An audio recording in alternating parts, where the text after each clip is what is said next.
Go. Yeah, man, we live. We back in this bitch, man. How's everybody in this motherfucker, man? A lot of technical difficulties before starting this. But man, how y'all doing, man?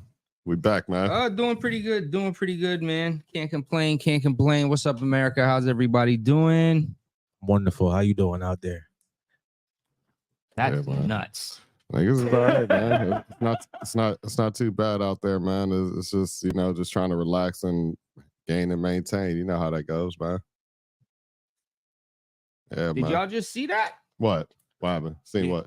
Yeah, the NFL player that got 4 women pregnant at the same time. Yeah, read that. Like, just let's get into it. Let's get into that. That's the craziest shit. Where was this at? Oh shit! That's what I was like. I was sitting there setting up. I'm looking at a whole different thing down here. Damn. Okay. Man got 4 strippers pregnant at the same time, dog. Sheesh, that's full. Click into it. So yeah, that's definitely full.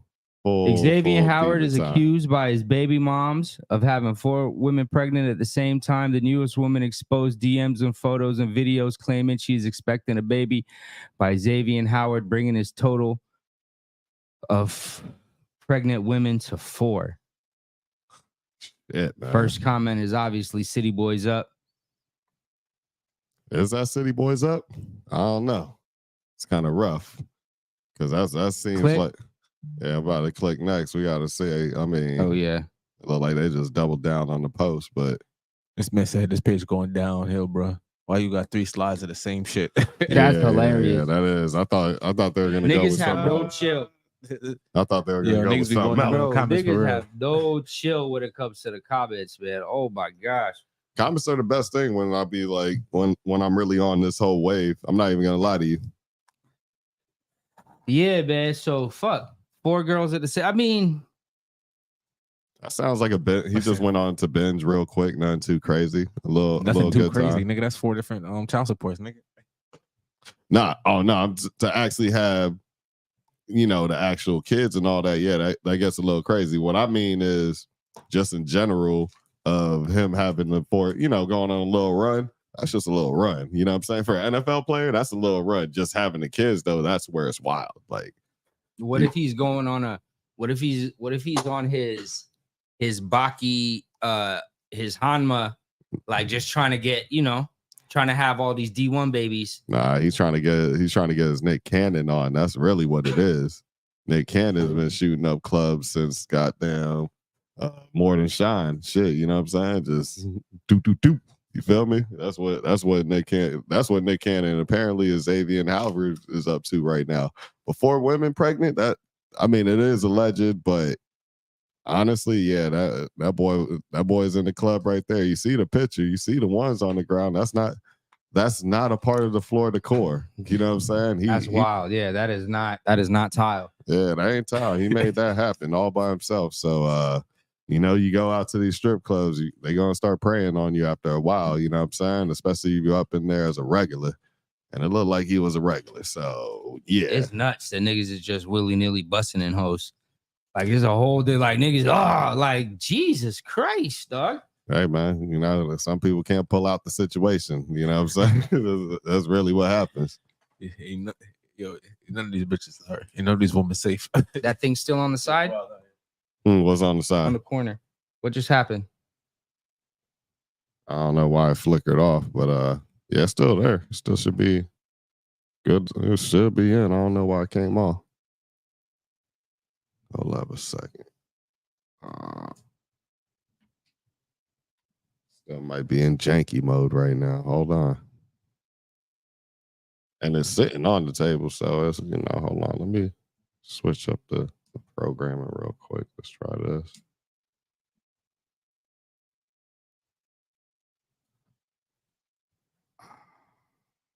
It's like it's trying to get there. Hold on. There we go. We got that. I got to see if I can get this charger over here because that's got to be going. Hold on. A little technical difficulty, but we trying to get it. We trying to get it right. Probably got to start over. There we go. Nah, we good, man.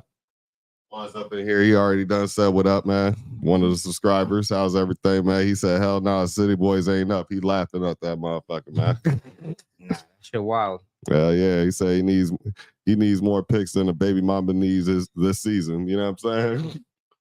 I like that though. That's definitely, you know what I'm saying? That's definitely one for the ages right there. You feel me? We're gonna put that comment right up on the screen, man.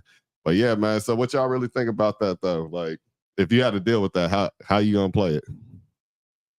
Oof. Keep it real now. How you gonna play it? Is it gonna be that's mad child support right there.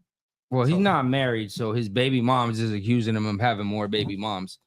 I mean, at the end of the day, you know, if you want to dive into it this way, dog, like these girls know what they be signing up for, dog. Facts. Like, what you mad about? Right?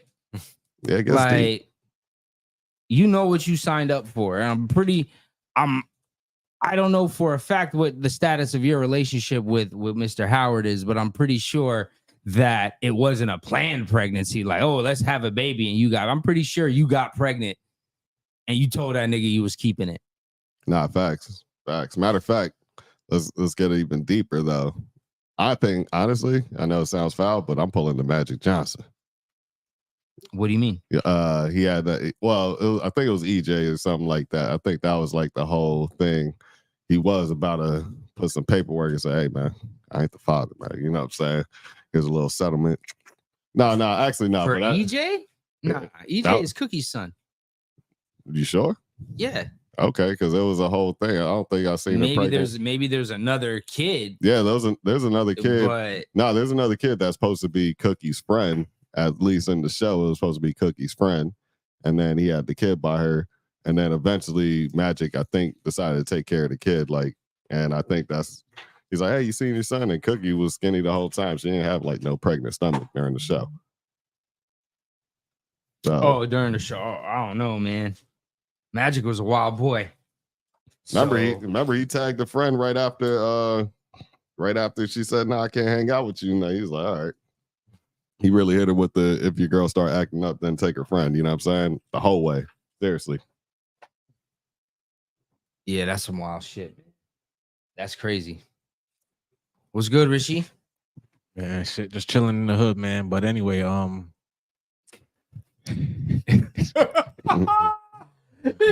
anyway, he's like just chilling in the hood. But anyway, what's up? Sound like he on the block. You feel me? Just back to real life, you know.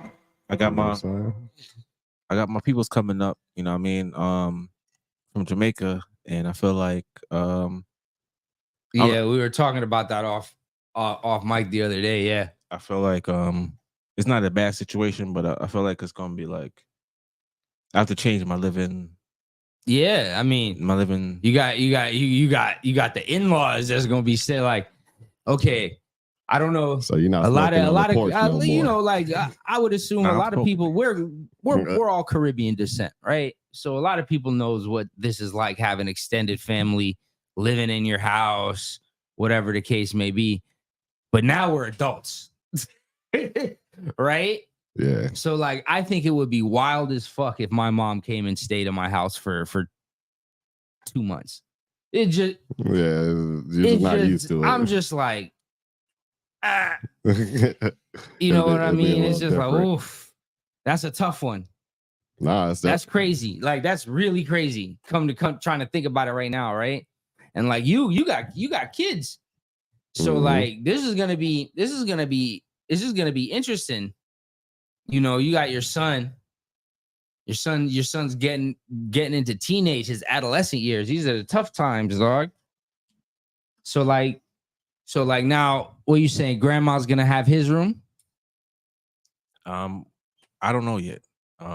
Decisions have. I don't know yet because I got to get a new. So, because you know, like I was saying, dog. You know, don't be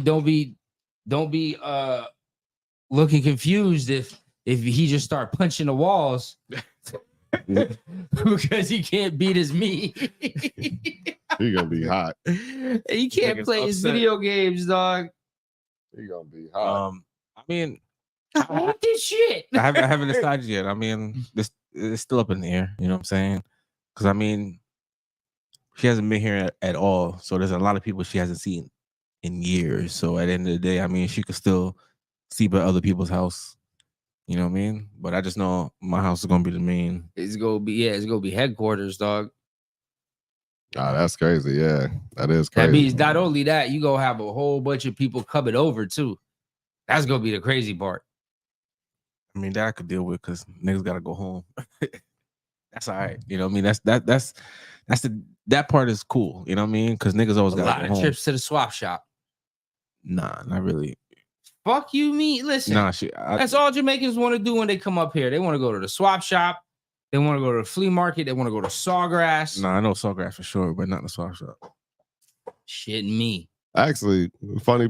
That's the number one spot they want to go to when they get. That's true. Nigga, my family from England want to come into town and go to the swap shop. That's just world famous, bro. And Sawgrass too. And Sawgrass, Sawgrass, and the Dolphin Mall. Yeah, these are like world famous attractions that people want to come to. Another thing too, and Ball Harbor, depending on what family member comes through. You know what I'm saying? Going to the beach. I hate the beach, by the way. Yeah, bitch, people don't want to come from an island to go to the beach. That part's true. You'd be surprised. Well, you know what? They like to hang out on a Sunday on the beach. Weirdly enough, that's what I'm trying to say. You'd be surprised, man. Yeah, it's Sunday kind of the beach is a thing. It's kind of different. Keep going back. Ain't nobody gonna be frying fish on the beach, so you got to let her know. She can't get no roast bammy and shit. Like it don't play like that. Yeah, not $25 tacos. Get some motherfucking pizza or some shit. Oh man. Yeah, it's gonna get real. You know what I'm saying? Yeah, but but Pizza Hut in Jamaica, you know what I mean? They actually serve you at the table, knife and fork and shit. You know what I mean? It's gonna be a real change when they don't do that shit up here. Oh man. Shell shocking for her. You know what I'm saying? And matter of fact, the funniest thing too, I did talk to your son the other day. It was fun. It was definitely funny as hell though. He hit me up on the PS5. For real? Yeah. Random as hell. But it was cool. Like I was like, yeah, who this? And then he's like, oh, sorry, you know. He says his name. I'm like, oh, okay, man. So we just started chopping it up and things like that. And he's talking about school. I'm like, yeah. So how's everything, man? You know, because he couldn't really, you know, he didn't. You know, he had his little pitfalls here and there, but he said he's doing really good in school. He's enjoying it the whole 9 yards. And the funny part was like he had somebody else on the line, so I was just like, you know, I just give my little life lessons and stuff like that. So I hit him with the, hey man, yeah, you got to treat like school like a job. He's like, what do you mean by that? I was like, you ain't never seen your pops complain before you got to go to work every so often, like damn, I got to get back into the, you know, another 5 days straight. You know what I mean? We gotta buckle up. It's the same thing. Man, you gotta keep the main thing, man. Yeah, so that's what it is with everything. So I pretty much told him, like, you know what I'm saying? Like, hey man, you really gotta treat this like a job, bro. You know what I'm saying? Like, I'm really just trying to get at you and let you know, like, think about it. Sunday night comes around, you're like, damn, I got 5 days of school. What do you think your parents are saying? You know what I'm saying? Like, and then he had a kid on the line. He was like, whoa. I was like, think about it. I was like, those group projects that you get into, whether you're an owner or you're a worker. Now, if you're a worker, that's cool too. You got to work with all the people. If you're an owner, you still got to put everybody together and hear all their complaints anyways. And he's like, damn. Like, I was like, your mind's blown. He's like, yeah, it is, man. It's like, it is. Like it just, I was like, I had to hit him with some real hardcore facts. You know what I'm saying?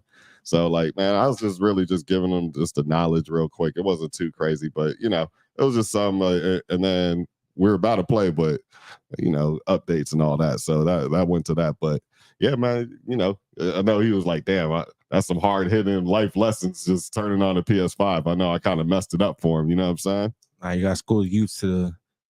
Yeah, we got time out. Time out. Pause it.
We back.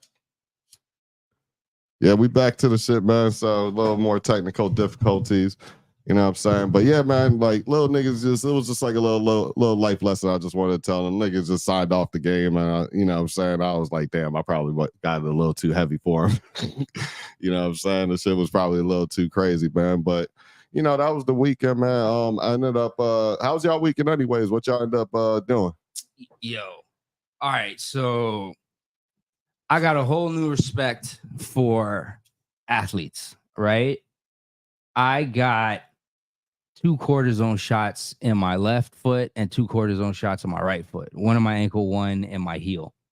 I don't know, like I've been trying to ramp up the exercising a bit, and I think I went too hard. Pause. Like, I wasn't racing nobody. I wasn't trying to do anything like that. But like, I kind of had a Kevin Hart moment. Like, yo, late 30s is real, right? It's a real thing. You don't move the same. Your mind may think you move the same, but your body is like, yeah, nah, fam, chill the fuck out. So I got 2 cortisone injections. My nigga, I could not walk for 2 days.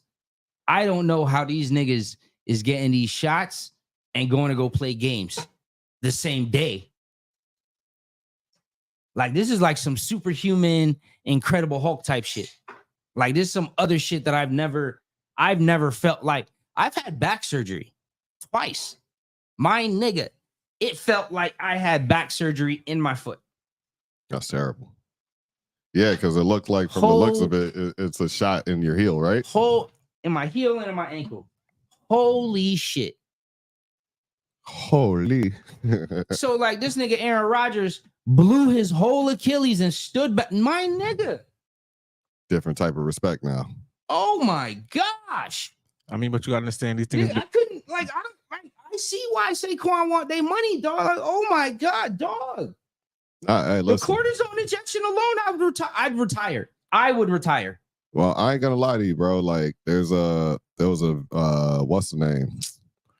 There was a athlete, Terry Kirby. Matter of fact, he told me you used to play basketball with this nigga, right? He used to play a little men's league and all that. You know what I'm saying? And he was a trainer at the gym I worked at too. So, bro was talking to me and was like, "Man, you know what, Clark? I'm like about 38. This is, you know, years back. He's like, I'm about 38 right now. He's like, my body feel like about 60 though. I'm gonna like, I know you see feel like it's about 60. Like straight up. Nah, that's crazy. And it was like a Super Bowl winning, you know, cornerback, I believe. He played at San Fran and things like that. Like, he's had some years in the league, but that's the toll that you really take on your body. You know what I'm saying? Like, you know how you've had them days where you work hard at work or whatever like that. You get up, your back might be dinged up, this and that. These dudes are really trying to get on this team, really make the roster and make it into the rotation. And it gets real crazy, dog. Like, so just imagine you're really out here. You got motherfuckers ready to take your motherfucking head off every 3 seconds, right? So it's just like, damn. And you got to take some heads off being in that position. You know what I'm saying? This is like, all right, crack or jump up in the air, and then your ribs might get touched up, or your legs get done up real quick. So it really becomes like a thing, man. Like, really, I mean, I can't say I feel bad because obviously the money's good, but feel bad for certain players like a Saquon and some of these other guys. You know what I'm saying? Because it's just kind of messed up what they got to deal with. You know what I'm saying? I mean that's what you come in the league for, right? I mean, at the end of the day, I mean, they're used to this. Yeah, you've been doing this for years. Not for long. Not for long. That's what the NFL stands for, right? Not for long. But yeah, looking at this cortisone shot right over here too, man. Like, yeah. How was that? Pause. How was that needle though? Like, not gonna lie, the needle was probably about four inches long. Like, pause. Like, it was a big needle. It was a big needle, and then they like, you know what I mean? How many times they stuck the needle in your foot? Twice. Listen. And after the third time, listen. So imagine they did my right ankle first, right? Did they do the numbing? I instantly got they sprayed me with the magic spray, the soccer magic spray. What's that? The numbing cold. Okay. It feels like ice is kind of burning you, right? Mm-hmm. Then they hit me with the needle. I instantly got hot. I went in a fight or flight. right? It was freezing in there. I instantly start full body sweating, like holy shit. Right? Then they put it in my heel. Nigga. Oh my gosh. You was sitting I down? was seeing stars. Damn. I was seeing stars. That I could believe. I was seeing stars and like I was looking for a route to escape. I was looking to run, my nigga. Like, I am not joking, right? I had to get water, and then they stuck it in my ankle now on my left foot. I asked him, I was like, yo, so do I have to get the fourth one? He was like, nah. I was like, listen, bro, if you stick me with the needle the fourth time, I don't think I'm going to make it. I say you got drag this I was out of going here. to pass out. Listen, I was going to pass out. Fuck the bridge. I said, nah. I was like, yo, listen, next time I will come and get that. Yo, get me the fuck out of here, man. That's yo, it. I'm out of here. Yo, listen. Get my listen. bags. We going. I don't. Dog, the NFL, like what they are doing to their bodies, dog, is crazy. It's madness. Is literally crazy. And then they got these niggas on top of that. They got these niggas playing on carpet. Hey, listen to me, man. This is why I say, man. Jesus Christ. At the end of the day, there's some people that could say, "Yo, I'm done with the game," and just walk out the game. And there's other people that got to get a life-ending injury, or a game-ending injury just to say, "Yo, I'm done with this shit." So at the end of the day, man, you gotta pick your poison, man. It's either you're gonna walk away like Antonio Brown, or you know what I mean? Yeah, no.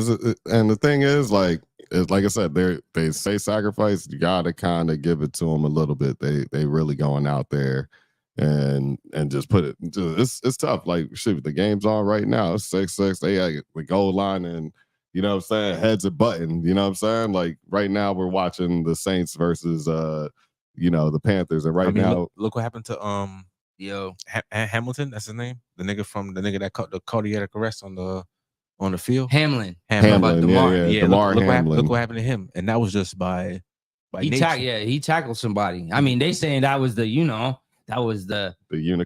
thing that happened. You know what I'm saying? Rare thing to happen.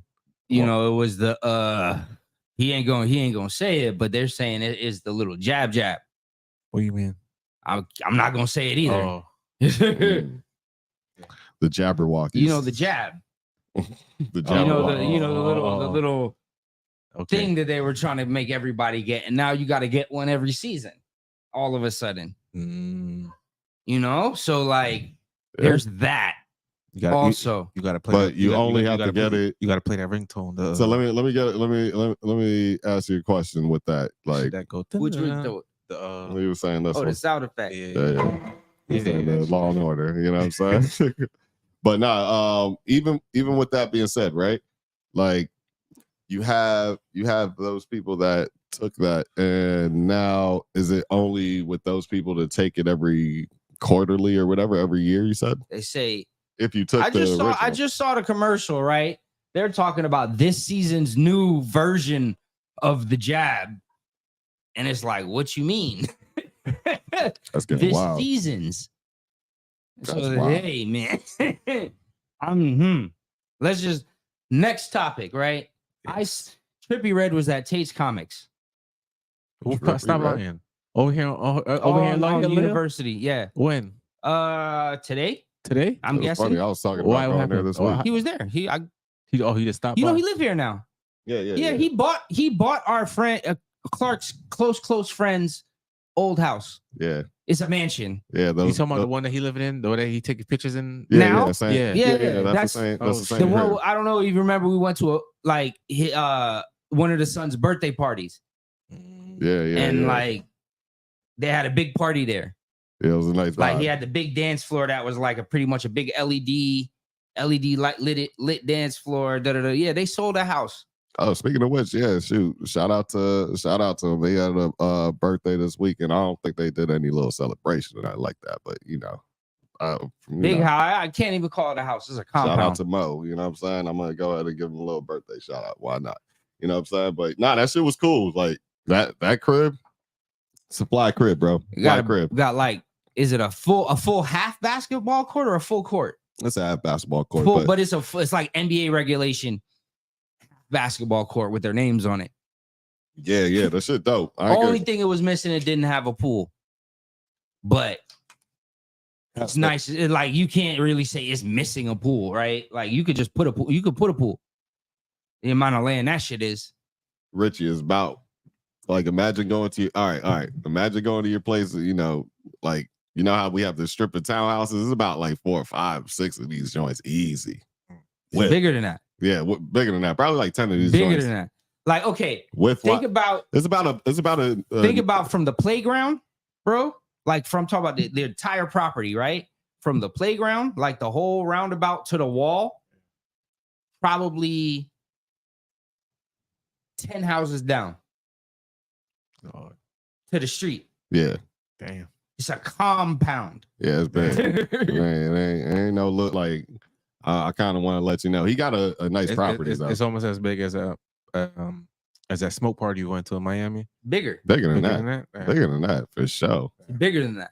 Yeah. That's by bigger far. than that. That session. Okay. Yeah. Bigger. You got to drive to the front door. Yeah. And you're driving for a good little minute. They got like a moat, damn near. Damn. Like in between. Yeah. You got to cross a bridge. Like they have a bridge into their property. There's two entrances.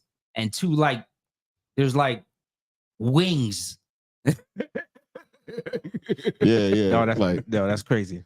All right, I ain't gonna say. All right, I'll say this. It might be. It ain't no like mega gigantic. Like it's not like it ain't the Ross, but it might be. Yeah, it ain't 100 like that, but it's big. But width-wise, it's a unique house. It's a big house. Hey, but width-wise, it gets there close in width. Like just the house itself, I might say.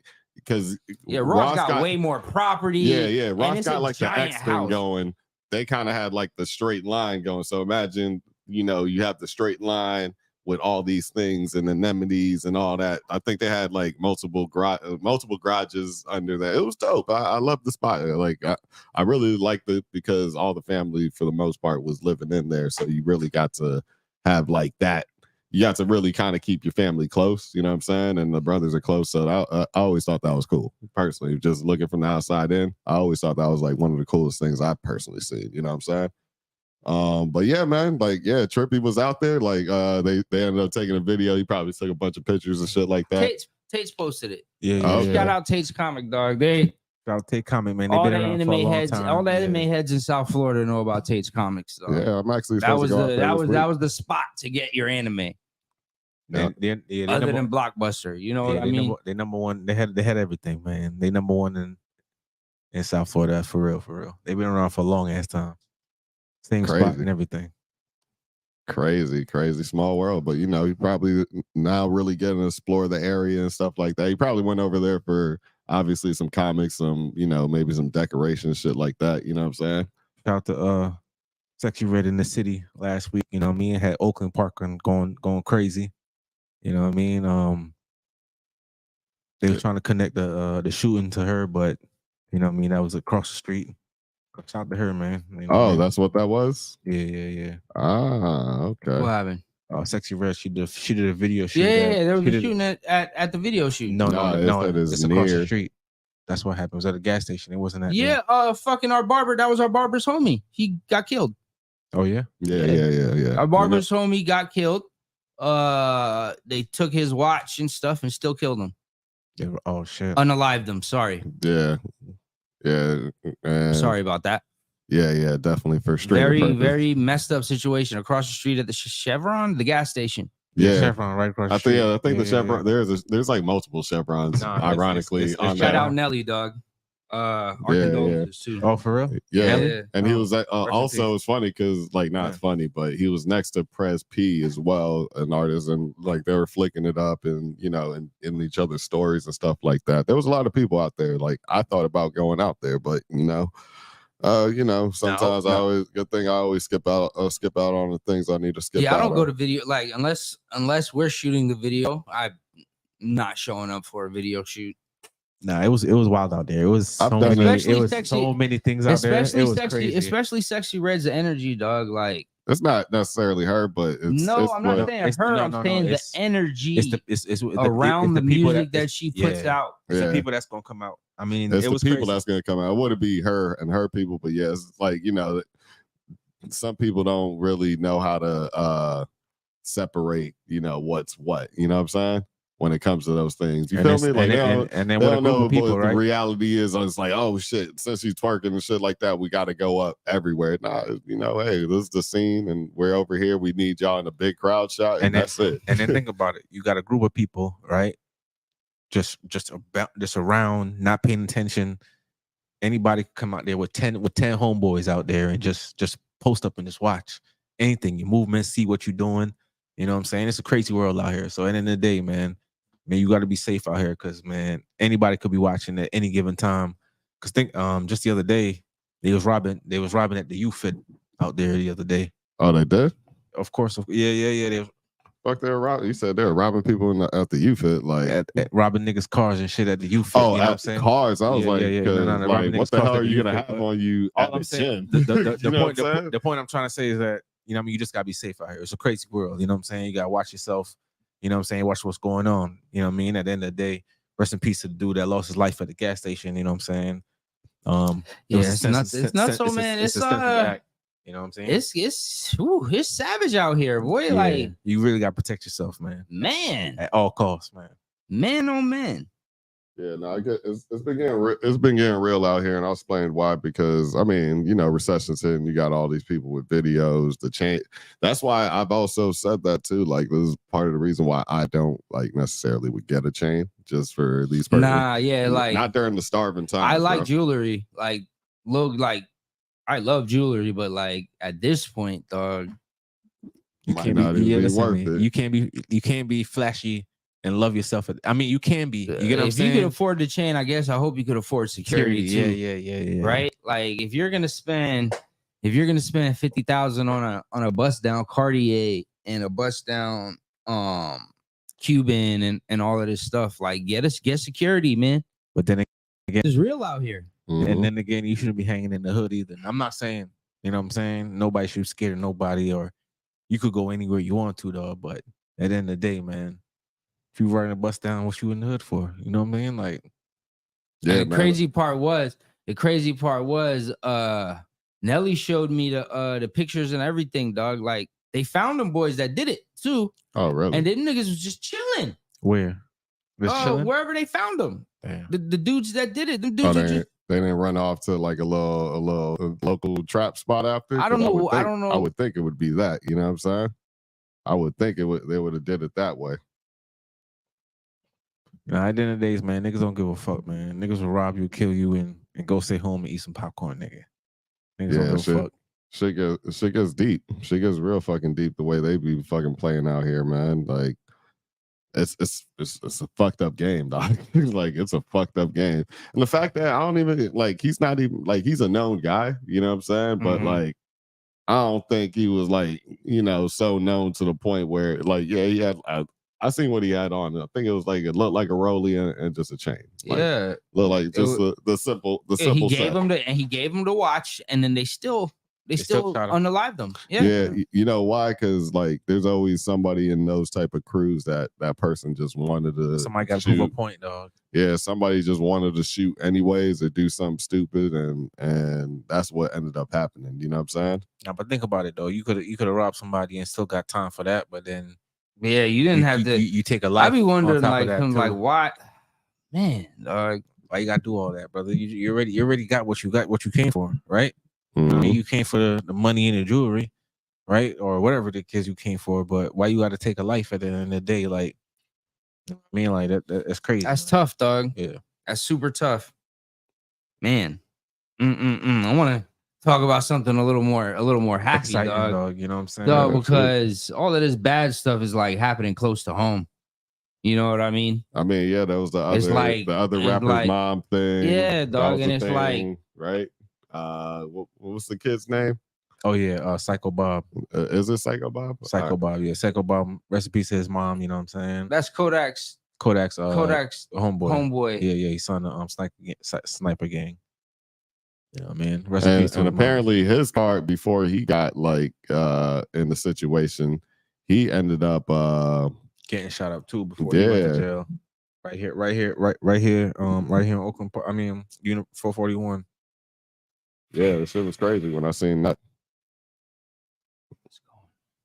It's just not. But yeah, yeah. So yeah, try not to stop that. That's what I was worried. Yeah. I'm still, just so you know, I'm just still trying to put this on the screen.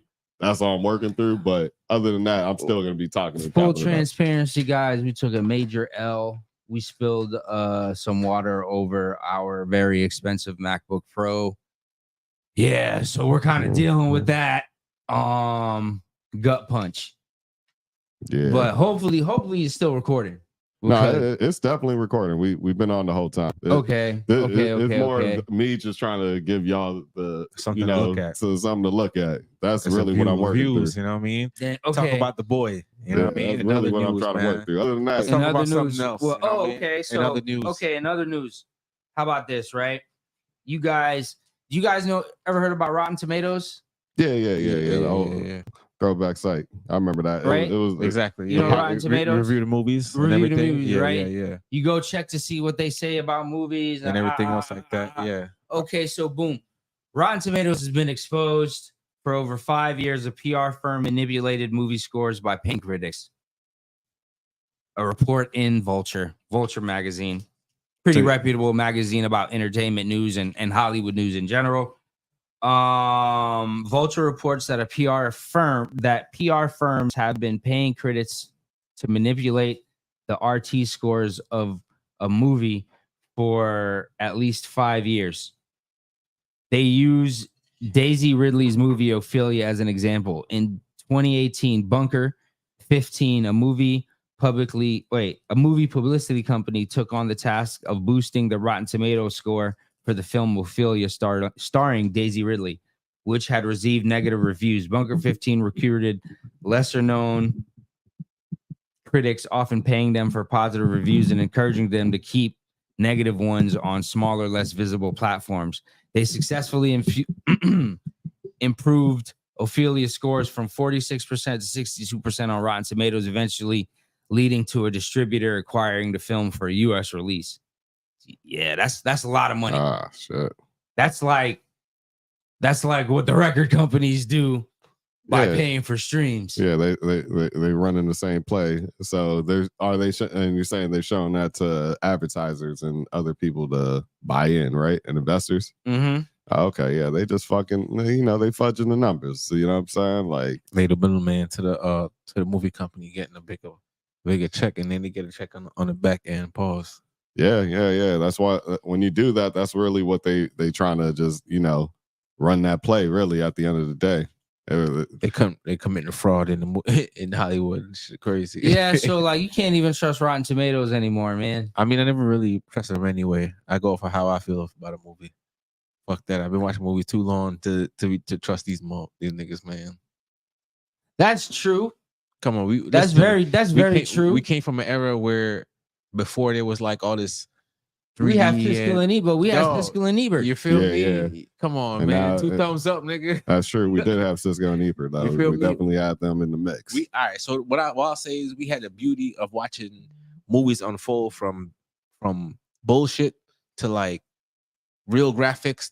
You know what I mean? So I think we had the best of both worlds at the end of the day, because you know what I mean? We watched a 1986 movie, but then 1992 movie, 2002 movie. Mm-hmm. Now we able to watch a 2023 movie. You know what I'm saying? So I feel like, you know what I mean? We had the best of both worlds. So I never really watched Rotten Tomato. I mean, I'll go on Rotten Tomato to look up movies. You know what I mean? To see what it's about. Like IMBD, I think that's what it is. Yeah, IMDb. That's another site. I just go on there to look up movies and shit. So I don't really trust what they be saying about the movies, because it's really just another nigga opinion anyway. You know, that's facts. That's facts. That is facts. The way they got and with Rotten Tomatoes, when did y'all hear about Rotten Tomatoes? Was it the Pac thing? What do you mean? Say that again? See, when did you hear about Rotten Tomatoes? Yeah. For me, it was the Pac thing. Seeing Pac's dead body, quote unquote. Remember that? Like that was a whole thing of Rotten Tomatoes for when that was the first time I ever heard about Rotten Tomatoes or anything. I can't even remember when I heard about it, but it's been in my lexicon for shit at least damn near 10, 15, maybe. No, they've been out for a minute. I think it's 2023, dog. They've been out since like Redbox and all them other shit stuff. Yeah, they've been around for a good. They've been out since DVDs. I mean, almost since DVDs. Like. Jesus. What's the DVD? Exactly. What the hell is a DVD? Circle, it's a circular disc that looks like a CD. That's nuts. Imagine going to buy every movie. Rented movie. Remember going to Blockbuster renting movies, nigga? Oh God. Oh. Man, that brings back memories. But the cool part about that was that you got to end up meeting some people or getting like a low-key review about that movie. You know what I'm saying? You always had that option when you did go to Blockbuster or these places. Yeah, but it's paying that motherfucking late fee, nigga. That late fee was tough and crazy. And like now it's just, it's a subscription. Subscribe, get Dog, I never got a late fee from Blockbuster ever in my life. Really? Never. Nigga, that was a part ever. of the I don't understand that. I don't get it. How do you not bring it back? How do you not Oh no, it's not. We didn't bring it back. We were kids, so we were far from the Blockbuster. You give it to the parent, they forget, and then they complain to you. Like I'm like, hold on, you're looking at Blockbuster every day when you pass by it. That's the whole point. Feel me? So when you go back to get that movie for Friday night, nigga can't get it because nigga done owe about $20. Yo, that dub player. That's crazy. That's crazy, man. I remember it had. I ain't gonna lie to you. I've been here so long, almost 10, 15 years that they had a motherfucking Blockbuster on University on commercial. Remember that shit? Yeah. Where the fucking where they built that new Boston Market. It was a fucking I never forget it though. There was a Blockbuster right over there. That's where to get it. That's what shit. Up until not gonna lie, up until like 20. What 20? 2015. They sold the last one like 2013. No, before the last one that was like in Alaska or whatever. There was one in Boca that just closed like maybe 10 years ago. Okay. God damn. Well, I mean, was that like a golf and games or just like straight up Blockbuster people went in there? It was a Blockbuster video. Oh shit! Niggas still have in Boca Raton, my nigga. Niggas still have Vichy. Uppity Boca Raton. You know what? Dog. There's still some people that might have been old enough just to be like, all right, I'm gonna actually still use this system. Can you imagine watching a motherfucking VHS at this point in your life, nigga? Oh my god, what is a tape? Yo, think about how much space it took just to watch a video in school. That's how I saw Demolition Think about Man that. Is on a motherfucking. I saw Demolition Man on V. Yeah, me too. I didn't see Demolition Man in the movies. I saw it on tape. I saw it at home. Yeah, tapes. I mean, all right. The cool thing about having those tapes with DVDs, Man was a wild movie. You can rewind them. You can rewind it, whatever. Like you can still do that now, but at least you had some artwork, and it was like a cool little ornament for that, like family room, I guess, or your room, or whatever like that. That was probably the only like, yeah, I got Scarface. You know what I'm saying? Yeah, I got there were certain movies. You remember people used to have like that used to be like their DVD collection. Nigga. That used to be like something they used to show off. That's a show off point. So that's oh my god. I bet you don't have this. Dog, Netflix ruined all that shit. Yeah. But no, I mean Jesus Christ. No, I mean if not facts. Could you imagine? Do you know how much money niggas lost? I used to skip school. That just is blowing my mind now. Yeah. I remember Matt Damon was talking about it. It was like, yo, we used to be able to make like good movies. Yeah. Essentially, he was just like, yo, we used to be able to make like good movies, like movies that were like thought-provoking. They made sense. Like not even movies that made sense. That it wasn't just all action superhero movies, right? No, I'm talking about it made sense. Because they knew that people would buy the fucking DVD and watch it. Yeah. And so there was that whole bag too. There was a whole different bag because they would have the behind the scenes people getting paid. You had the artwork people getting paid because somebody had to make the front part of it, the back part of it. You had a nigga making a tape getting paid. Yeah, all of that stuff, dog. People pressing. Whole industries got knocked out because of this, dog.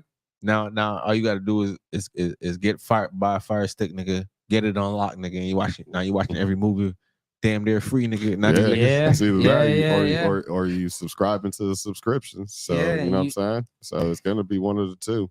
Subscribing to the subscription or you gotta get that stick. Pause. You know what I'm saying? Whoa. I mean, no, but Future can say stick talk. But Future can say stick talk. You know what I'm saying? That was a different time.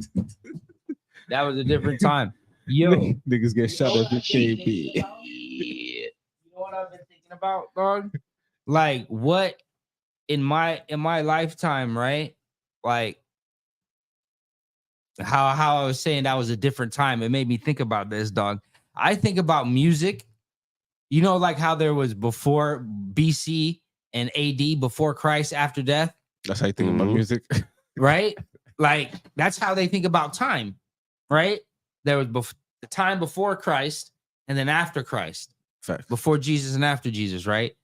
Like when I think about music now, dog, right? Yeah. It was like now it's like in this era, it's before Drake and after Drake. Tell me I'm wrong. Who the hell's after Drake though? No, I mean like music before Drake was like what? And music after Drake. I mean, I can't tell you what music after Drake is gonna be like because he ain't stopped rapping. But what is music after before Drake came out, bro? That's what I'm talking about. Not like after Drake is dead. I'm talking about like after Drake came out. There was such a drastic shift in how everybody, projecting how music, rappers start. You know what I mean? Like everybody started sing rapping. You know what I'm saying? Like every other rapper was essentially a Drake clone. Now tell me, every other, all the R&B niggas started to try to rap a little bit. Facts. You know what I mean? I'll give it that. I mean, what about rapper turned singer T-Pain? Yeah, he definitely was doing both of them. There was a few people that was definitely. Yeah, there was. There was a few people. There was T-Pain, but T-Pain wasn't the. Well, you got to give him the credit. Damn, that was a good point. You got to give him his credit though, man. So then it's T-Pain and Drake. All right. Nah, I mean, one time for the Tallahassee boys. There was a lot of like I ain't say a lot of people. There was a good amount. T-Pain and Drake came out about the same time though, right? No, yeah, for sure. It's about the same time, but I mean T-Pain still was all right. There's a lot of people that use the style of Drake, but then use T-Pain and Drake. Yeah, they came out about the same time. I'll say this. I think there's a lot of people Drake that came out first, and it was then T-Pain. Nah. Yeah. Nah. T-Pain was out first. No, man. Remember Drake. T-Pain was out first. Drake been out since. You can't forget about Drake in the Trey Songz era, bro. That's what niggas be forgetting about. Nigga, what's the name was been out way before that though. You had Bartender. What was Drake's big song? What was Drake's first big song? I'm in Love with a Stripper was still popping before all of that. Replacement Girl? Yeah. No. What was Drake's that You're talking about his first song You the fucking best. When did that come out? You the best. That's T-Pain was when did that T-Pain I understand, but I'm just asking when it came out. Let's look it up right now. I'm just gonna let you know T-Pain was doing what's the name with Drake too. You said you the best. That's ever had. Yeah. That's I ever had, you said? Yeah. It was right there. It was right there. When's the release? 2009. Was it? Yeah. Well, I'm trying to tell you, like 2009.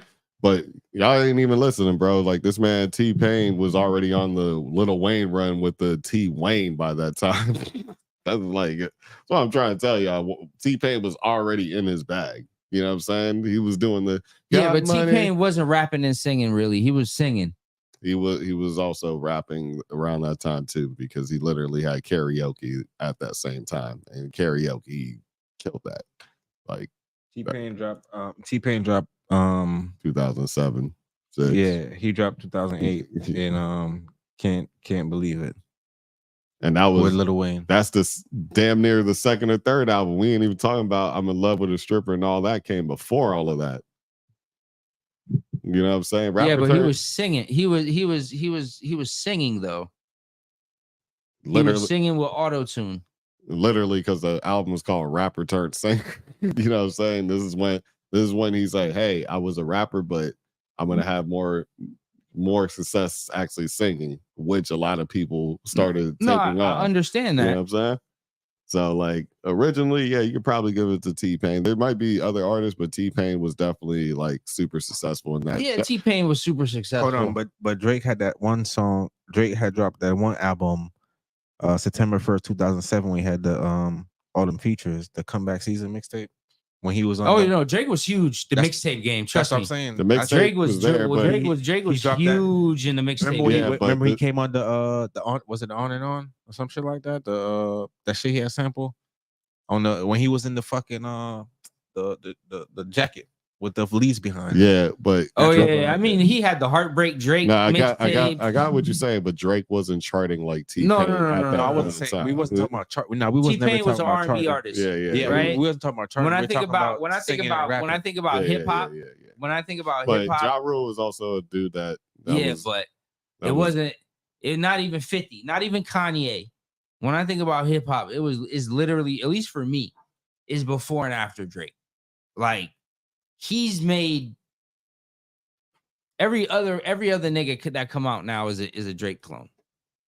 Is a Drake derivative. You know what I mean? They either rap a little bit more, sing a little bit less, or sing a little bit more and rap a little bit less. It just all depends on who it is, because And it's the same. It's like the same melodies. You know what I mean? Like I feel like the New York drill niggas, they're kind of more closer to picking up the Drake cadences than it's because Chicago kind of came left field with their own so sound let's too. talk about New York drill, right? Yeah, Chicago. Let's came with talk their own about left let's talk joint, about though. New York. Let's talk about New York drill. I could say that Drake started putting out the drill songs. With the English niggas, he started doing them songs with the English niggas. Hold on now. Well, hold on now. What? Wait, wait. Are you wait. Are you gonna say that he made it popular? Or are you gonna? That's what Why you're not? saying. Okay. If that's what you're saying, I agree. All right, go ahead. Why not? I could say that he started doing them songs with like Skepta and all of them niggas and Dave. You know what I mean? So when the ASAP Rocky do his song with Skepta, because I mean he did a song with Skepta first. I mean I'm not saying first, but He did one too. You're talking about the he did a couple of them. Yeah. yeah. So I mean, I know Ace. Yeah, but I don't even remember those songs. No, I'm gonna keep it. that song was literally it was it was a a big song. it was a big song. I don't remember it. Yeah, But you could. Was it a drill? Like was ASAP Rocky like just ASAP Rocky on one of their songs, or was he like when Drake was doing the style? You know what I mean? Nah, I can't necessarily say that, because if there's anybody that ran with a lot of styles, it was definitely ASAP Rocky. You know what I'm saying? I'm saying he ran with a lot of different styles. Being from New York, sounded like a Houston nigga. Like that's sounding like a down south nigga. Sound like a down south nigga. Like there's a nigga that I'll give That's him. about the only thing that he did though. No, I'm saying, I don't remember him. I don't remember on him doing any drill songs and like sounding like fucking Pop Smoke. No, it's not Pop Smoke drill. It was more like the grime, still grime, the but grime UK music. But he was also a New York nigga that did it. Yeah. So this is where you could kind of say that's also part of niggas maybe turning their head and say, "Oh, this is working." Hold on, you know what I'm saying? So there's that's that. the crazy part, because like, but I was trying to really before I know you keep trying to bring up the New York point. I was really trying to bring up the point of Chicago, because Chicago definitely had a different sound as far as like. Yeah, well, you know, day drill music was a little bit more like that was aggressive. Hardcore. It was aggressive drill music. I won't say you know what hardcore I'm beat, but I say what Don't it is. like New York drill is hardcore, but it's more melodic. sampling. Chicago drill ain't the same. Like, Yeah, if you're talking about like Don't Like and all of that stuff, that's not in the same.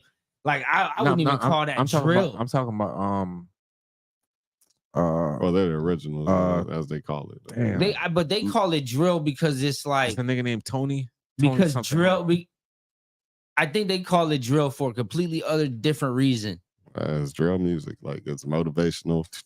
Yeah, there's like that. That's really what that's about. So now, with this man like Chief Keef and all those guys coming out, I'm just saying they had their own little pocket. They came out of left field with that. Yeah. That's a whole different thing. But now though, but now though, like that nigga name was King Louis. I think. King Louis was my guy. Okay. I think that was real. King Louis was my guy. That was real music right there. King Louis, yo. And before Drake, there was definitely Wayne, which she signed with. You know what I'm saying? How much King Louis did I used to play? No, you played a lot of that shit. I never got the reason why though, because I tried. Nah, King Louis. No, what? King Louis was that. Stop it, nigga. Yo, B-O-N, nigga. Come on, dog. This nigga, listen to me. First of all, the nigga had a flow, right? Yeah. The man had any beat you gave this nigga, it fire, nigga. Like, come on, bro. What you talking about, man? Yeah, I'm not following y'all niggas on that shit. Fuck that. Yo, but differently. Like now, look at all the niggas that Lil Baby, Gunna, Dirk, the back end child, pause. No cap. This is why I was all of them niggas is Drake derivatives, bro. Like everybody. But Wayne also definitely made a lot of little spawns for a second. Wayne is a Drake derivative. Whoa, you're wild. Yo, let's get it real. Let's get it real. No, let's get it real. When Drake, that's why I say before and after Drake. Wayne was a completely different rapper before Drake, and he was a different artist after Drake. Wayne started at least giving you subject matter with Drake. That's it. Yo, stop the fucking lies right now. Hold on, Stone. But you're wilding. You wilding. You wilding on the podcast right now. You wilding on the podcast, and I got to say this. Yeah. Stop it, nigga. You wilding. We can check the timeline, bro. Stop it, nigga. We can do the timeline, nigga. Little Wayne was singing first, nigga. Yeah. He was on the lead, nigga. He was every mixtape he was singing, nigga. Every mixtape this nigga was singing. This nigga thought he was a fucking singer, nigga. I remember the eras, nigga. I was there, nigga. He was singing on everything, nigga. I'm single is Drake era. No, before that, nigga. Before that, nigga. I'm Single is one of my favorite fucking songs. And I'm not saying that. But what listen, Drake was around Cash Money for a couple years before he actually came out. Yeah, no, What do you mean? We all know that, but we also. What do you mean, dog? It's just like when Travis started fucking with Kanye. Kanye was a completely different artist after Travis. No, but that's different. I know that you're was different, a huge Drake fan, but how many wallet chains was around when fucking this nigga Wayne decided to do wallet chains? That shit was annoying, bro. I'm not talking about that. I'm talking about Wayne was pretty much a rapper. Stop it, nigga. No, because he was going into the rock star shit too. Exactly, even before he even had the Drake thing, he was already going to his rock star shit, and he started singing, and then the lollipop shit was out too. So he realized, oh shit, standing and twanging these words really kind of doing something. You know what I'm saying? Even though he was like, he did the lollipop, he started just extending the words. He seen the whole T-Pain thing work. He's like, hold on, Pain, let me get up with you now. Oh, I could tune my shit up for real. Like you gave me the stamp to tune. Let's go. This is when this nigga started. Yo, niggas was either hot at Wayne or was rocking with Wayne, but this nigga started singing on everything. You know every what I'm saying? Fucking thing, dog. Every fucking thing this nigga really dropped was singing, nigga. Every tape this nigga dropped. You don't remember that? Was fucking you don't remember singing, that moment? Nigga. There was everything niggas this nigga was fucking singing. I remember that shit. Nigga. Yeah, but here's what Drake really did for Wayne though, because I remember Drake talking about it, Wayne talking about it. He said Drake really came in and gave him like more structure as like talk about a full subject, a full storyline and things like that, like Mirror on the Wall, shit like that. That's when he really sunk in by that time, because he'll just rap, it'll just be hard ass bars, but it was never like a beginning, middle, and end. You know what I'm saying? It was just always like, damn, this shit fire. He's just barring you down to death with some hot punchlines. But with Wayne singing though, it was that T Wayne era. You could not You could not tell stop that nigga nothing, dog. Yeah, you could not Everything stop that song. Hey, You yo, don't remember? Think about your homeboys. Think about your homeboys riding in the car. Let It So Soft. Drake wasn't even around then.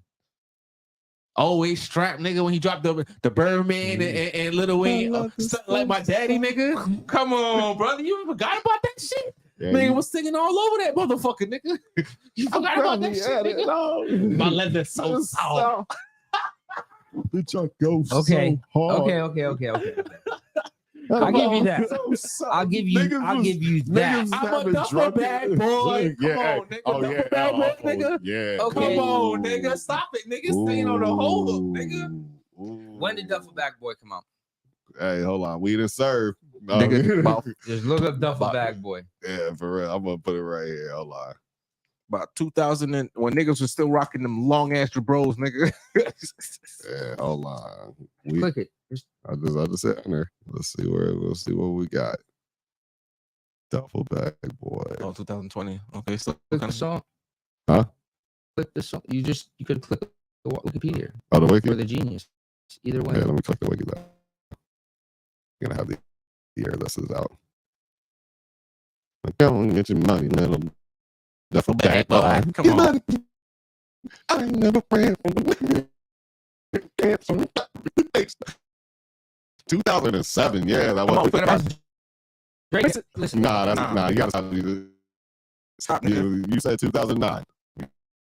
That's when the song came out. Nah, he wasn't.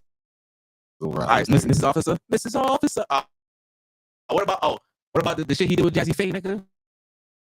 I don't even remember the shit with Jazzy Faye. What song? You gotta tell me what's the name of the song? It was on the first album. The Carter. Hold on a second. This. Yeah. That shit right there. Hold on a second. Let me get the song. Hold on. I forgot this. The Carter. So what album? What album did he was trying to sing there? Man, I miss my dog. What album did Lollipop come out on? That was on Carter. I want to say 3. I want to say that might have been Carter 3. I don't think that was Carter 2. Carter 3 for sure. Carter 3? Yeah, Carter 3. Carter 3. It's a song that all the Floridians love. Hold on. Carter 2 was Bunny on My Mind. This is the Carter, Fireman. This is the Carter. He was singing on that shit.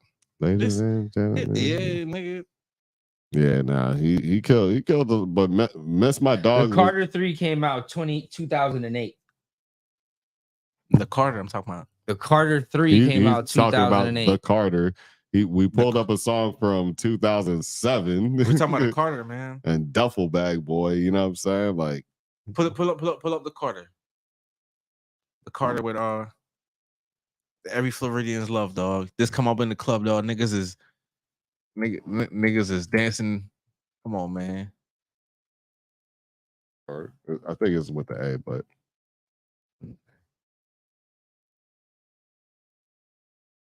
yeah, it's with an A. I was right. There. Hold on to your teenage daughter. Hey, come on, man.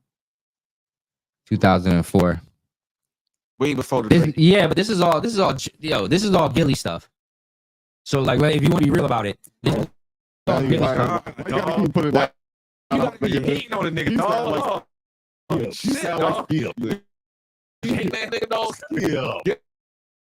Yo, get him in his props. That's all I'm saying, dog. Don't we hating on the man, dog. Drake signed because that's my DJ. He was a mega fan.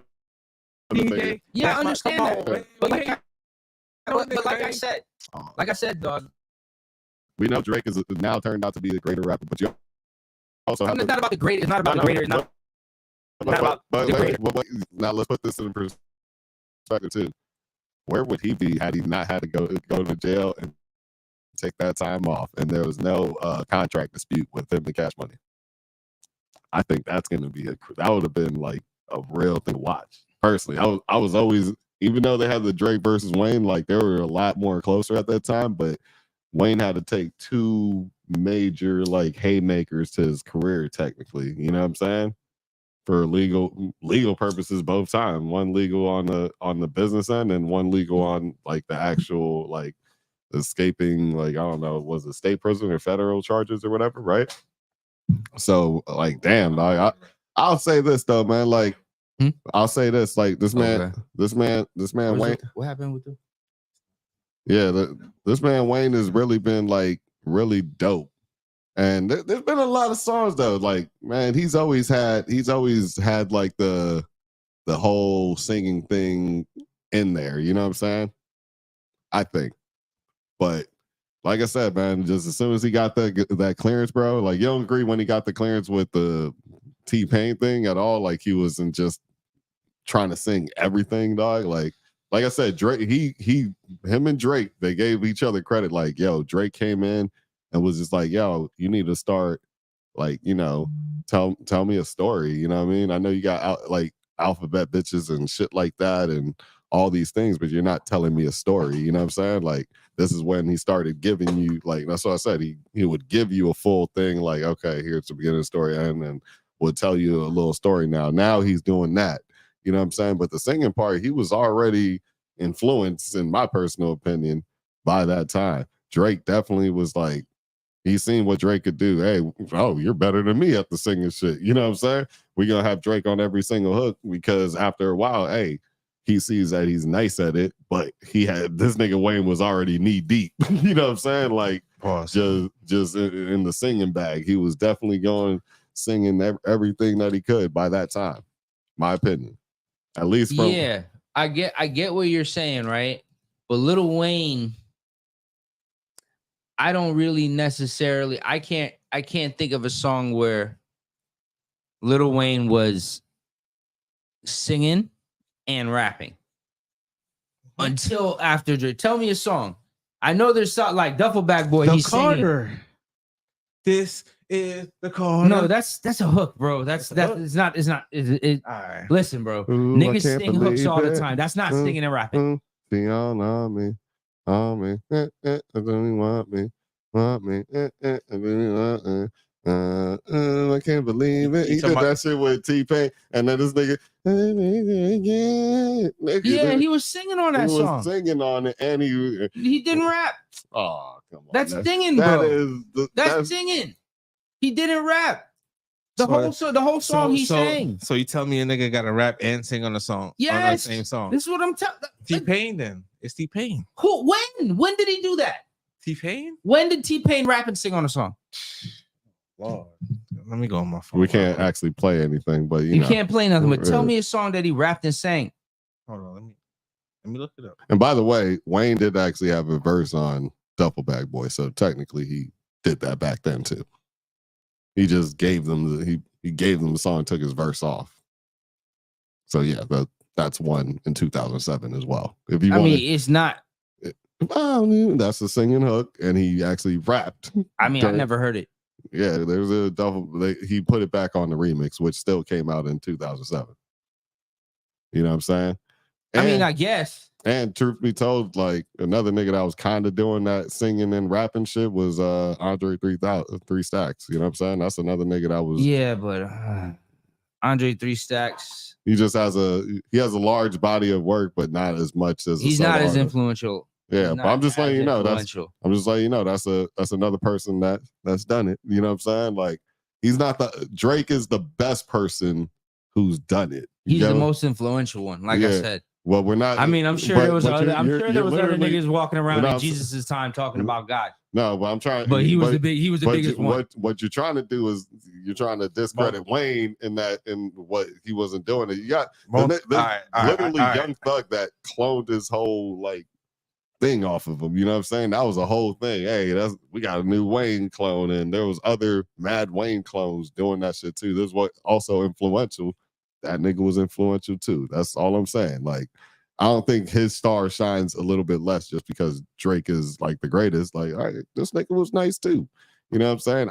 Wayne's cool. Wayne's one of my favorites. Yeah, I'm saying, and mind you, he'd probably be higher on niggas' list if he didn't have those two legal things that happened.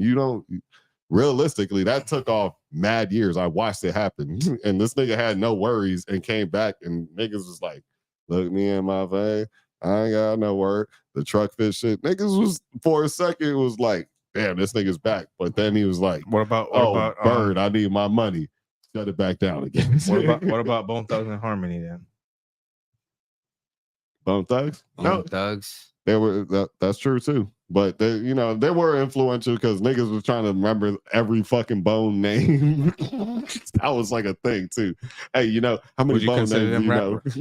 How many Bone Thugs? That's hard. Like I know they're considered rappers. That's true. And that biggest song was, you know, Crossroads was Crossroads. Again, I don't know. I don't know how many niggas that say Bone Thugs was their biggest influence.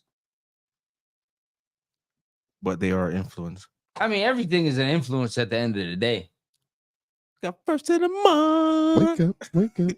You know what I'm saying? Nah, and then there, like I said, there's lots of Charlie. There's lots of there's lots of people singing and rapping now, obviously, you know what I'm saying? But I wouldn't like their cadence doesn't. I mean, they're singing and rapping, but are they making hits though?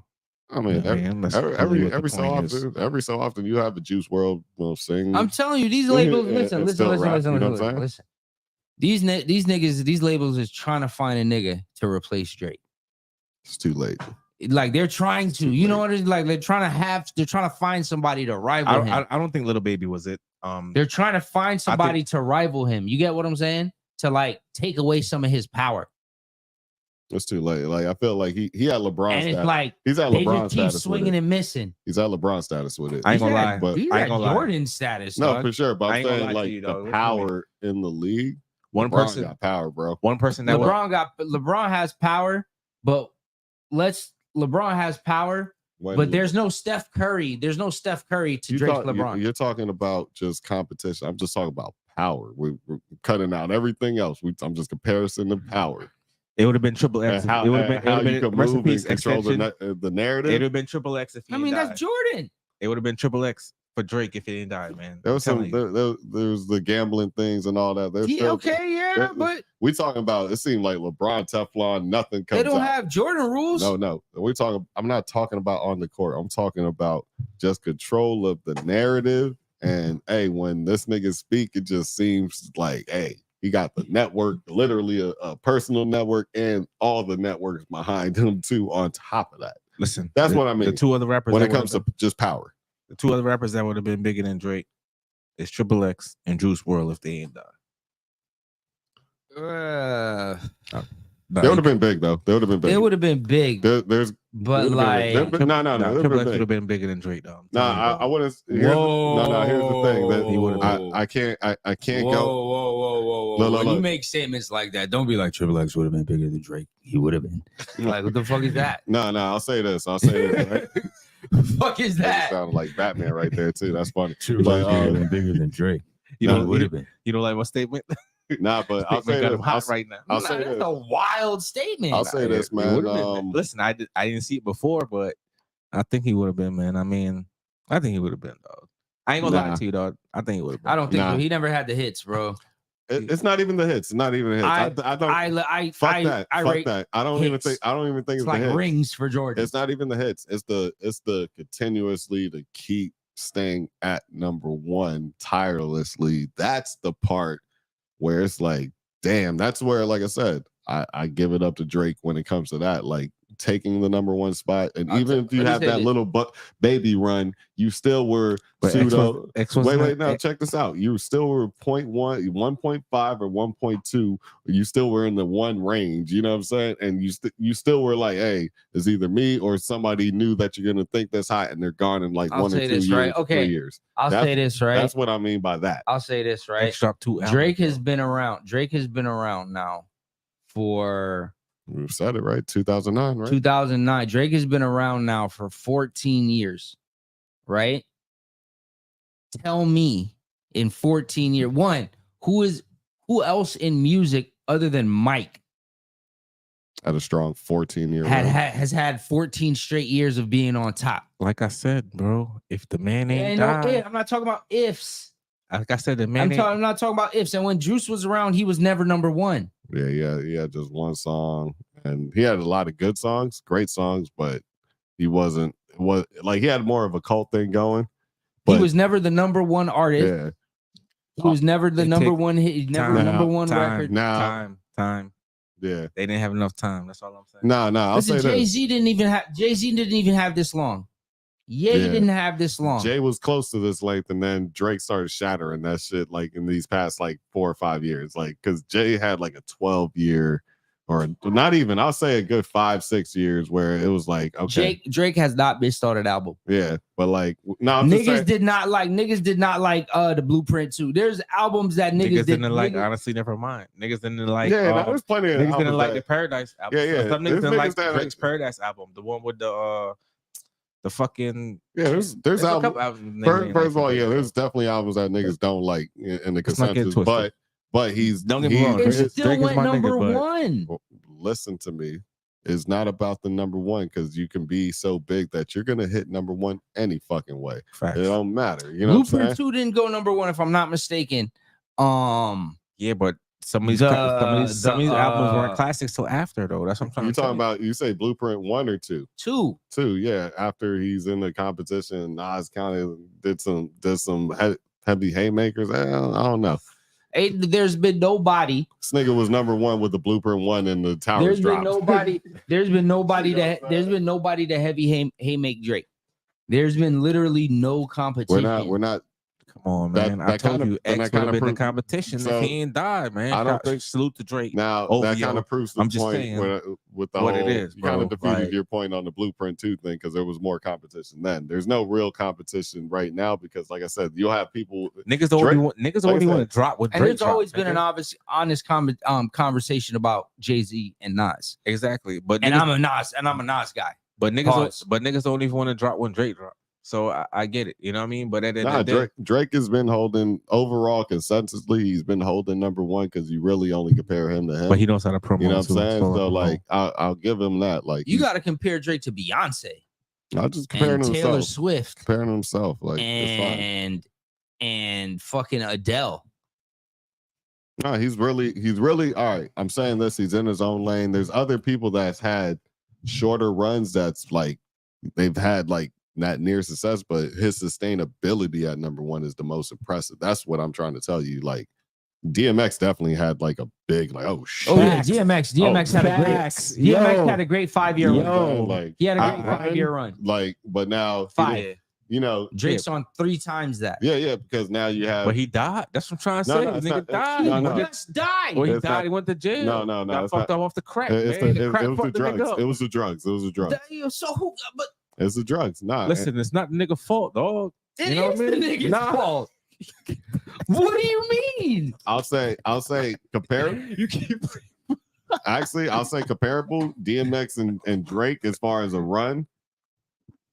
Like, if you extend out DMX's career and a couple pitfalls here and there, small of them, it would be a Drake run. I mean? It would be like if you just say, all right, boom, you put X this, had the game maybe a few weak albums, a few boom, but then there's gonna be a couple, DMX had a 4 to 5 year run max at being number on top. He was also a movie star too. Like, you got to remember that too. Movie star on top of that, like, that was huge. So like, you compare those things with Drake also doing ESPN, like the ESPYs and hosting shit. I won't even lie to you though, and commercials and stuff like that. So that, to me, movie star and that kind of evens out a little bit, right? Drake, so you just extend that out. But DMX was also you were picking DMX in fucking Def Jam Vendetta. You know what I'm saying? So come on. No, that's facts. Yo, like, you literally, like, if you think about it, right? How long do you think Eminem's run was? Like, he had a great top run. Like, his at the top. How many years? 5, 6, 7. Might have had a 7-year run. 7? That's 7. Might have been close to 7 because the Marshall Mathers LP. You gotta add the D12 thing in the there Marshall too. Mathers LP. Mm-hmm. Right? 8 Mile movie star. Yeah, but we're talking about D12 though. But that was in between his run. Yeah, Shady and adding Shady and the whole. All of those things were in between his run. Like, you can say. Can you say that Eminem's run stopped when 50 came out? Around the time of 50? Because he started, he's seen the other side. It probably made more sense for him. That cash cow at 50, him and Dre was like, we gonna get you this number one. So Eminem, you say Eminem had a 7-year run, right? Matter of fact, that was the that same move is the same move that Wayne did for Drake, but Wayne was going to jail. So like Wayne could have had a choice of being around still, and his music was still scorching hot, on fire. You know what I'm saying? Nah, yeah. Right above it, all that shit. He just. But if you want to think about it, right? And then Drake's about to still drop an album this year. No, it's people right, and it's gonna be the #1 album. Yeah, right. So like, you could add DMX, Eminem, and Nelly's run together, and it's still that's why I might not reach Drake's run. That's why I said the sustainability. Yeah, but how many albums did Nelly drop though? About 5, 6 or something. He has when he was at his top, I say 3 to 4 at his ultimate peak. Yeah, ultimate peak. And then he fizzled out after that. I personally listen to the first only other person is Ludacris. Like you got to think, it's Luda drop down and get your eagle on, right? Drop the drop down and get your eagle on. The first era, the drop down and get your eagle on, and then the Pimp Juice era. Those are his 3. That length. Somebody he dropped the double-sided mixtape. What was the shit in the club? Hot in Here. Hot in Here was a big song too. That Hot in Here, whatever that album was, I never really listened to it, but that shit was banging every fucking middle school. I ain't gonna lie, all throughout. Yeah, that was the drop down and get your eagle on. Yeah. That's when he dropped a double disc, man. Oh yeah, that was the same one. Double disc CD, yeah. Dog. It had 2 sides to it, dog. I remember that shit. He had a nice run. Like his run was good. Like I said, like there's moments that people had. Even Lil Baby had a nice look. Nelly and the Saint Lunatics. You know what I'm saying? Like people have their runs. You know what I'm saying? With Drake, like I said, his is sustainable. Like it's just like he could recycle it. He could change it up. You know what I'm saying? He's like a plastic bottle. God damn it! Like put a new label on it. You want to put Ludacris in that category? Luda was around the time of Jay-Z and Nas, and was Kanye out when Luda was out? Luda was great. Don't get it twisted. But he was around, like Cash Money was out. Like there was a lot of competition. There was a lot of competition to say who was #1. Nelly was out when Luda was out. Right. There's like M was out when Luda was out. Yeah. LL Cool J was out when Luda was out. LL Cool J. Whoa, bro. Jesus. Come on, fam. But nah, come on. We're trying to have a real conversation here. And you want to bring up this nigga LL. I'm trying to LL had don't get it too. LL had his hits though. No, he had hits. LL had his hits during all of this. No, so I'm saying he still was dropping hits. He had the hit with Jennifer Lopez, nigga. He had the hit with Pharrell when he doing that in the waterfall, nigga. Another Snoop Dogg. He was. I'm gonna love you better. Yeah. I'm trying to think. Okay. See, I told you. Yeah, niggas just. See, it's like, all right. See, he's not like a #1 album kind of guy.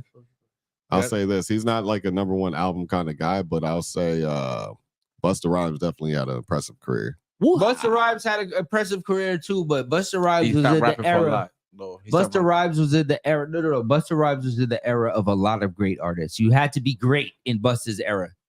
You get what I'm saying? Yeah, stand out. Again, Nas, Jay-Z, Dr. Dre, fucking bunch of rap groups. All the niggas in Atlanta. A bunch all of the rap niggas groups in Texas. Think about all the rap groups he had to go against and all that too. And shit, like he always turned out. He rapped with the best though. I'll say this: he always turned out a hit. He's run. You know what I mean? He turned out a hit every so often too. Like, hey, I'm gonna give you one. Boom. I'm gonna give you one. Boom. I'm gonna give you one. That's definitely what I ain't gonna lie. Man was doing. That nigga always had the best music videos. His music videos is always A1. Always a comedy. He's probably. That's when they were spending millions to make music. Man, I wish I was around in that era. Yeah, boy. Getting them invoices. Yeah, $500,000 for this video. Yeah. It was Benny Boom and Little X. That was eating at that time. And Hype Williams. Benny Boom. And fucking Dave Myers. Chris Robinson. Chris Robinson. Yeah. He did a lot too. The nigga with the dreads. Now we get fucking what's his name, dog? Lyrical Lemonade videos, which make absolutely no sense. I'll say I'll say the recent one I've seen, I like some of them more recent than I've seen before. I felt like they before. Can I be real with you guys, dog? Let me finish before you got like I'll say before though it wasn't my quite my taste. I'll keep it real. But nowadays I've been watching. I'm like, okay, obviously we come from like watching $1 million budgets and things like that, so I'm watching it with a little bit of grain of salt, knowing that niggas ain't getting that no more. But it's just all right now. It's not like before. Bro, there was a lot of like little small things, but now I'm like, all right, it's not bad at all. The way how the quote unquote creative space isn't creative anymore. Like it's gotten to the point where it's all about numbers, right? Mm-hmm. The music industry has gotten to this numbers thing, and it's fucking falling off, right? And they're doing it with the fucking Kai Cenat.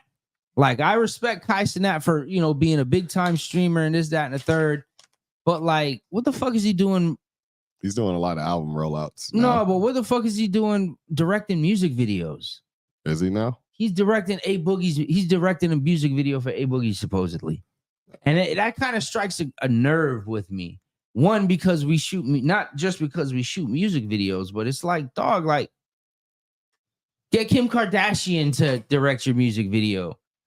Get whoever the fuck. Get ISO Speed to direct your music video so you can have a bunch of niggas twerking in it. Let me tell you something, right? Like, what the fuck is going on? All right, so when I feel like when they say director, I feel like sometimes just a nigga giving his opinion on this shit. He probably put some bread in, so he got his money, he got his name on it, or maybe he's just just the fact that they're saying. I don't even care if it's a marketing move, dog.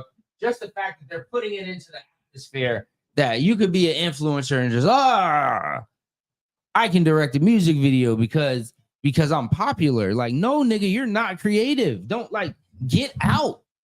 Get out. Stop it. Like, if you're not in it for the sake of actually putting out creative visuals and this, that, and a third, like, get the fuck out, dog. Just like music. Like, if you're not music, fashion, whatever the case it is, right? Like, if you're not in it, if you're in it because, you think you can make money and it's cool right now, like, get the fuck out. There's the door. No vultures. But no, you get what I'm saying? Because yeah, dog, you're literally you're taking not even just livelihoods from people, right? Not even the money aspect, right? But you're like they're kind of stepping on niggas' identities. You know what I mean? Like,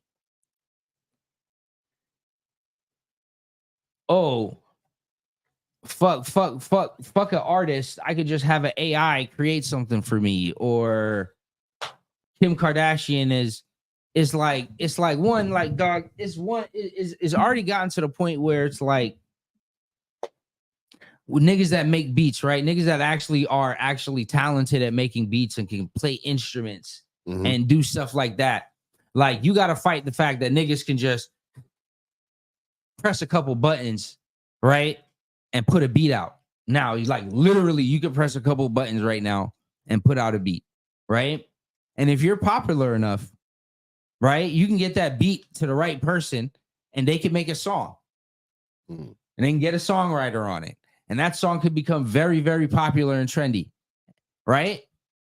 Not only that, producers got to worry about the bitches making beats in fucking lingerie, right? And like artists, people got to worry, like artists, people that paint. Like, I respect artists so much that people that could draw and paint, because I can't draw, right? I wish I could draw. I wish facts I could draw. I could paint. I wish, dog. And it's like, you go through Instagram and you gotta watch bitches painting in drawers and panties and bikinis. Yeah, they got old. You know what fast. I mean? I ain't gonna lie. On OnlyFans for $6.99. Right on Instagram. No, I'm just saying. I'm saying in general though, like, yeah, that, and it's like that trick got like, old. I don't respect. Fast. I don't knock anybody's hustle, but god damn, dog, there's nothing sacred anymore. Nah, no doubt. There's absolutely nothing sacred anymore, dog. And it's like, just inject sex into it and let's try to sell it. That's facts. That's facts. Sex sells. And it's like, damn, dog. I feel sorry for the nigga that's been playing the piano and the drums in 15, 20 years, the guitar and right? And they got to do wild shit on the internet just so niggas can see them. Niggas gotta play a piano with their hair on fire and underwater, getting chased by lions. Hey, watch me play this. It's like, dog. Well, that's also because all these cameras. Not trying to sound like the get off my lawn guy, but you have a lot of cameras on the phone. You have everybody that's trying to be an influencer of some sort. That's a part of it, though. So that's definitely a part of it. How can I stand out while giving you this talent that should be making me stand out anyways? But I got to double stand out now and go over the top. It's rough, man. Yeah. It's rough, dog. Yo, speaking of the industry and speaking of Drake, right? I'm sure you guys are all aware of the situation with the photo for his single with SZA Slime Me Out. The issue with there's a picture of Halle Berry covered in green slime. Yeah. Right. And I think Drake posted it or whatever the case may be. And it's caused kind of a stir, right? Let me see if I could pull up some of the stuff that's been talked about it.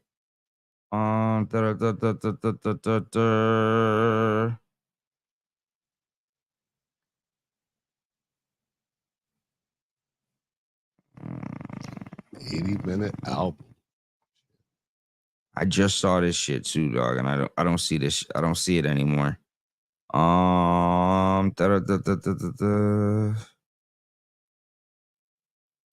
basically, one party's catching grief. But I want to show the stuff that Halle Berry was actually saying. That's the crazy part. Oh, you're talking about the Halle Berry thing? Yeah. Slime Me Out. Okay, hold on. Yeah. She was just more like, oh, I wish she would have contacted me and whatever. Halle Berry, Drake. Just it was used without her permission. All right, boom.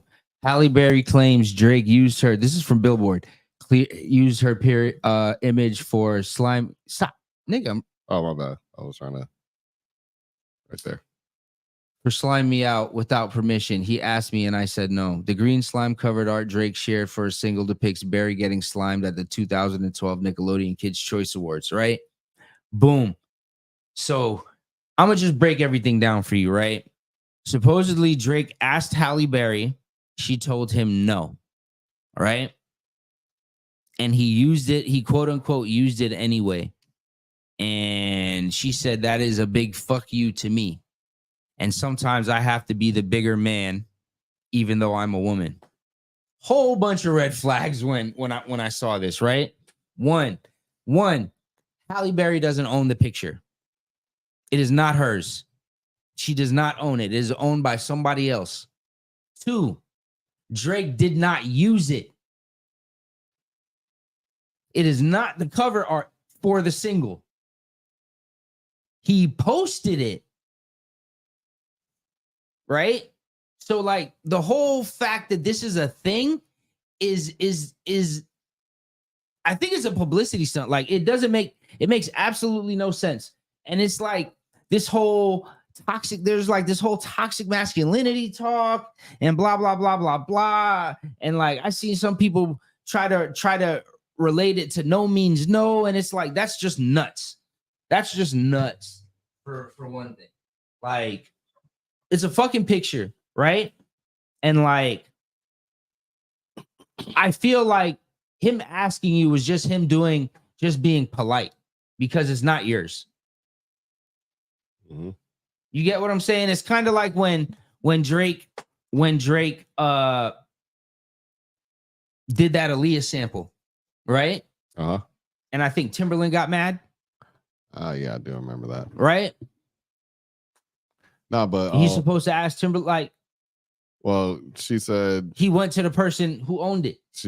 She wrote something like, would I ask you to borrow Clark's phone? No. It doesn't make any sense. But I so him asking her is just being polite. And then he didn't use it anyway, but because he posted it,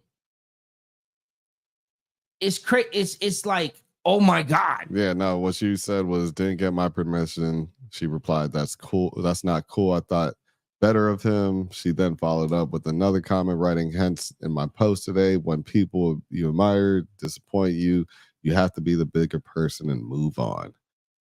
All right. And then later on, like somebody else mentioned, like in a different remark, a person would be upset about, meaning in the pics line, what does exactly mean? Exactly. What does that mean? Barry wrote back. And then also, somebody mentioned about the photos probably being owned by Getty and Drake possibly paid for them. And she said, because he asked me, and I said, no, that's why. Why? If you intend to do what you want to do, that was a fuck you to me. Not cool. Bigger question is why'd you say no? What was the reason? Oh, you just said no to say no. That's one. If you admire him, like you say, right? Why say no? Because she probably felt like she probably didn't listen to the song. Somebody else probably listened to it. The song didn't come out.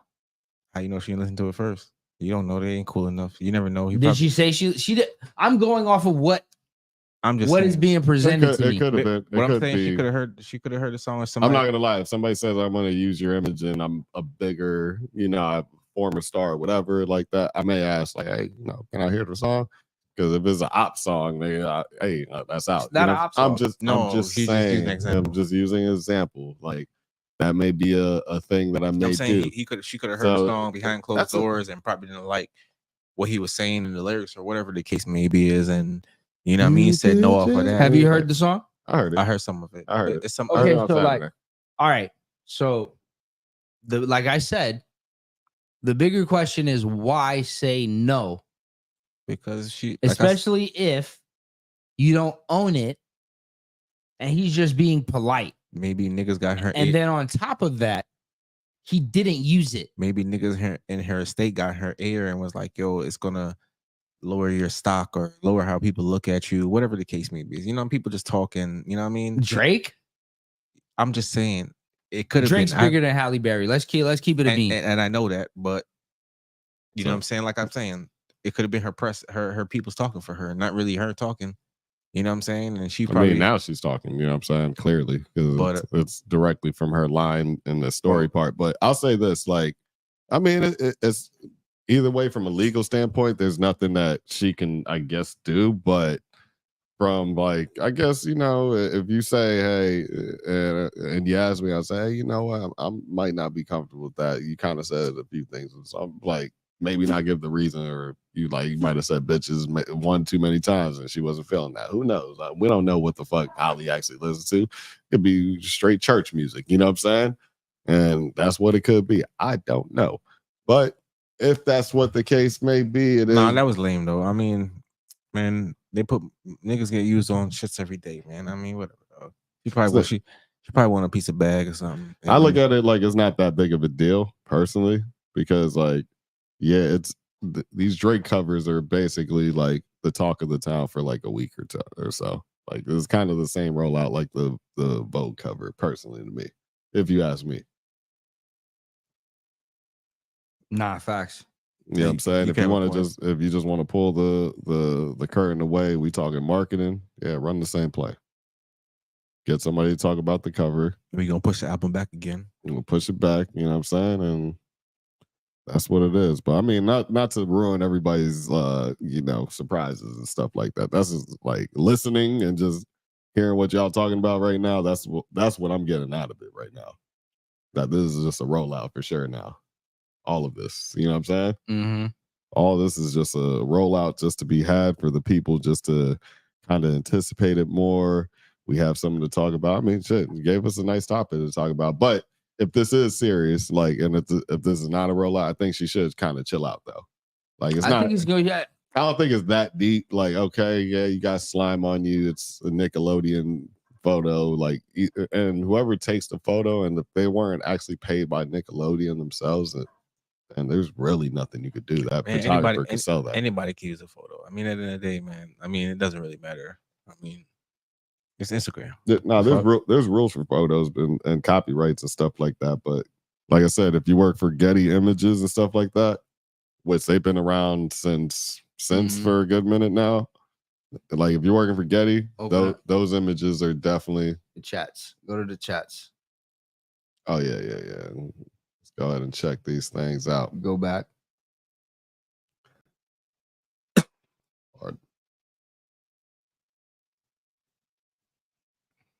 It's just reloaded.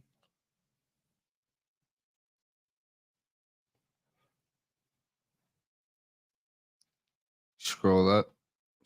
Let's get into this Aubrey O'Day shit. Where's it at? Keep going. Keep scrolling. Okay, keep going. Keep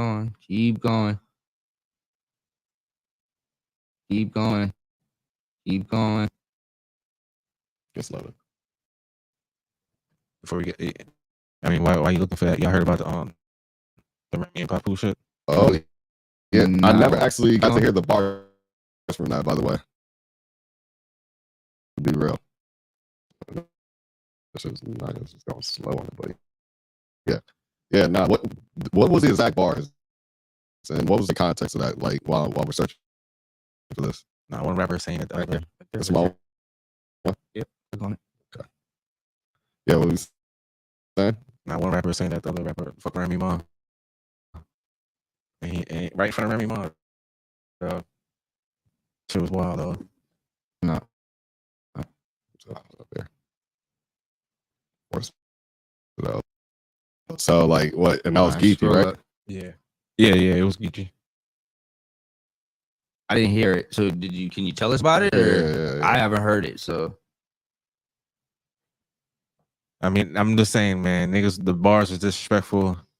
Nigga was just exposing him, saying that how he fucked Remy Ma. Remy Ma was standing right there. He didn't really say nothing. Was she like judging the battle or just in the crowd? Like, nah, she was one of the judges. Okay. She was there with security guard, but she wasn't really saying too much. She was just standing in the back while niggas rapping. Two niggas rapping and shit. One nigga was like, "Yo, if these rumors is true." Do you have like a video? Like, did you? Yeah, I got video, but it's on TikTok though. Send Clark the link. Yeah, or send it to the group chat that we got. All right, so yeah, if you that type of stuff, you got it. Yeah, you send it so that like, we just have that up and loaded, so we could keep the steam in the people. But right now, man, we could just talk about this Aubrey O'Day while my guy Richards, you know what I'm saying, pulling that up, man. So yeah, what's this about, just man? Swipe it. Look at Aubrey O'Day. The sex parties in Hollywood. Oh, so chicks with and dicks. she's the same one that was talking about the stipulations of Diddy giving back people their masters. This is the same interview. Hold on, let me unmute it. And this is on Barstool. They're whack. I could throw better ones. Just start throwing them. Maybe. Take me through a night at an Aubrey O'Day sex party. What would it be like? I mean, the sex party I just went to, I was just like, oh, all I saw was generational trauma on a bed. Can I get some details on what happens here? So you arrive, where it's that nice house in the hills, I'm assuming? Yeah. So a nice house in the hills. A lot of the celebrities have masks on. Then it's a lot of agents and money men. Ooh, ugly. Get out of sex party with your agent, huh? Yeah, exactly. I saw a few of my old agents like, yeah, I knew you were a little down low freak. And then like they do a performance. All the performers are OnlyFans people. Mm-hmm. Their company heads are usually there. I go to all the sex parties in LA. They're whack. I could throw better ones. Just start throwing them. Maybe. Take me through a night at an Aubrey O'Day sex party. What would it be like? I mean, the sex party I just went to, I was just like, oh, all I saw was generational trauma on a bed. Can I get some details on what happens here? So you arrive, where it's that nice house in the hills, I'm assuming? Yeah. All of the big ones. 3 times. are there, all their big girls are there. They all have sex with each other. Chicks with dicks is very big in LA. Everybody from rappers to sports guys to everybody wants a woman, a female face, female titties, and a dick fucking them. I've honestly gotten off to that. To each their own. I've gotten off to watching it. I thought I was watching. Okay, Cat Williams said this long time ago, man, in the stand-up comedy, dog. Yeah, what did he say? He was like he walked in one of them Hollywood parties, dog. Oh yeah, he was like Mr. Ogilvy. Mr. Ogilvy. That's crazy. Oh my gosh, That's crazy. you're right. I believe it. Oh my gosh, dog. That is crazy. Jesus Christ. But you can't be too surprised nowadays, right? I mean, I always believe it. Ice Cube said it one time too. Was it Ice Cube or was it? I think it was Bun B. I think it was Bun B. Bun B was like, oh yeah, this is not my type of party. Yeah. He was like, fuck this, I'm out of here. So yeah. I remember. So I believe it, man. It happens, man. They're gonna try to bring you in that room, dog. Shit. Okay. I remember what you would call it was talking about that shit too. Not I don't know if it was a sex call. What's that white girl? Not Bad Baby, but the other. Which one? The other white girl that's like in Bad Baby's pocket. Oh yeah. She's what's with, her name? I forgot her name. Vicky? Whoa Vicky. Whoa Vicky, and she's she was with talking John Gabbana. You know that, right? Oh yeah. Yeah. That's nuts. Yeah, That's crazy as hell. And I think they're in the Bad Girls Clubhouse, and I'm not sure which state they're in, but they got like a whole thing, like her, some other chicks that I kind of see. I saw a video of Sugi. I didn't know Sugi Hana was in a Bad Girl or something like that. She's in one too. Yeah, she's in the same one with Krishan and the one in LA. It's on Zeus Network. They got a whole. They're network. all in the same one. It's like the same type of. Yeah, it's the same type of thing. Holy shit! Yeah. That's crazy. It's all on the Zeus Network. Shout out to Zeus Network doing their thing. You know what I'm saying? I did actually. Zeus pushing the culture forward. Nah, apparently, with all of this great content. I forgot. I seen the guy talk about the owner. I think it was on an academics interview. I seen only a clip. I mean, he started with Is he black? Yeah, he started with Jocelyn. Jocelyn was the first big show on there. Yeah, you know what I'm saying. So I'll give him that. And then it trickled down from state to state and everything like that. Well, it's better than Viacom. Whoa, Vicky was talking about. I like Viacom. Whoa, Vicky was talking about going to somebody's party, and she had to like give a blood sample before she got in there. Nah, so I could only imagine the type of crazy shit. They done cloned her. Mm-hmm. You know what I mean? Use her DNA. She said she didn't do it, but it was like, that's nuts. I'm a blood sample. I gotta do what? You want me to do what, nigga? What you say, blood? just to be around a bunch of niggas doing gay shit. That's crazy.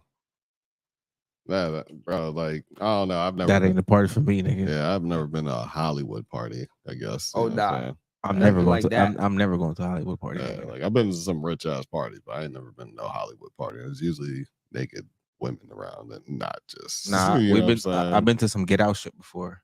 Y'all just was at a get out party. What the fuck you mean? Well, yeah, that was. Yeah, y'all was just at the party. Talk about the party. That was based off of my assistant, and we were kind of watching her.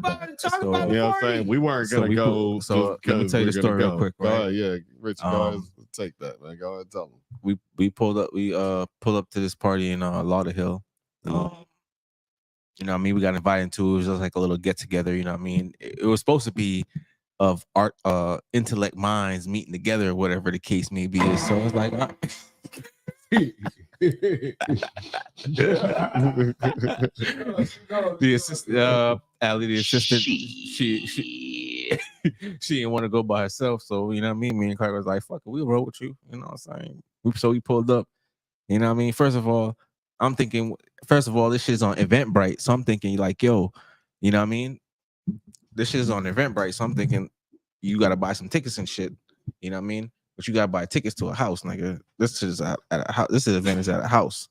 So we pull up to the house, right? When we get in, there's nothing but old people in that motherfucker, dog. Old people, just straight old people, dog. I'm like, damn, what the fuck is this? Allie's like, yeah, man, you could come inside and just sit down. So we sit down or whatever.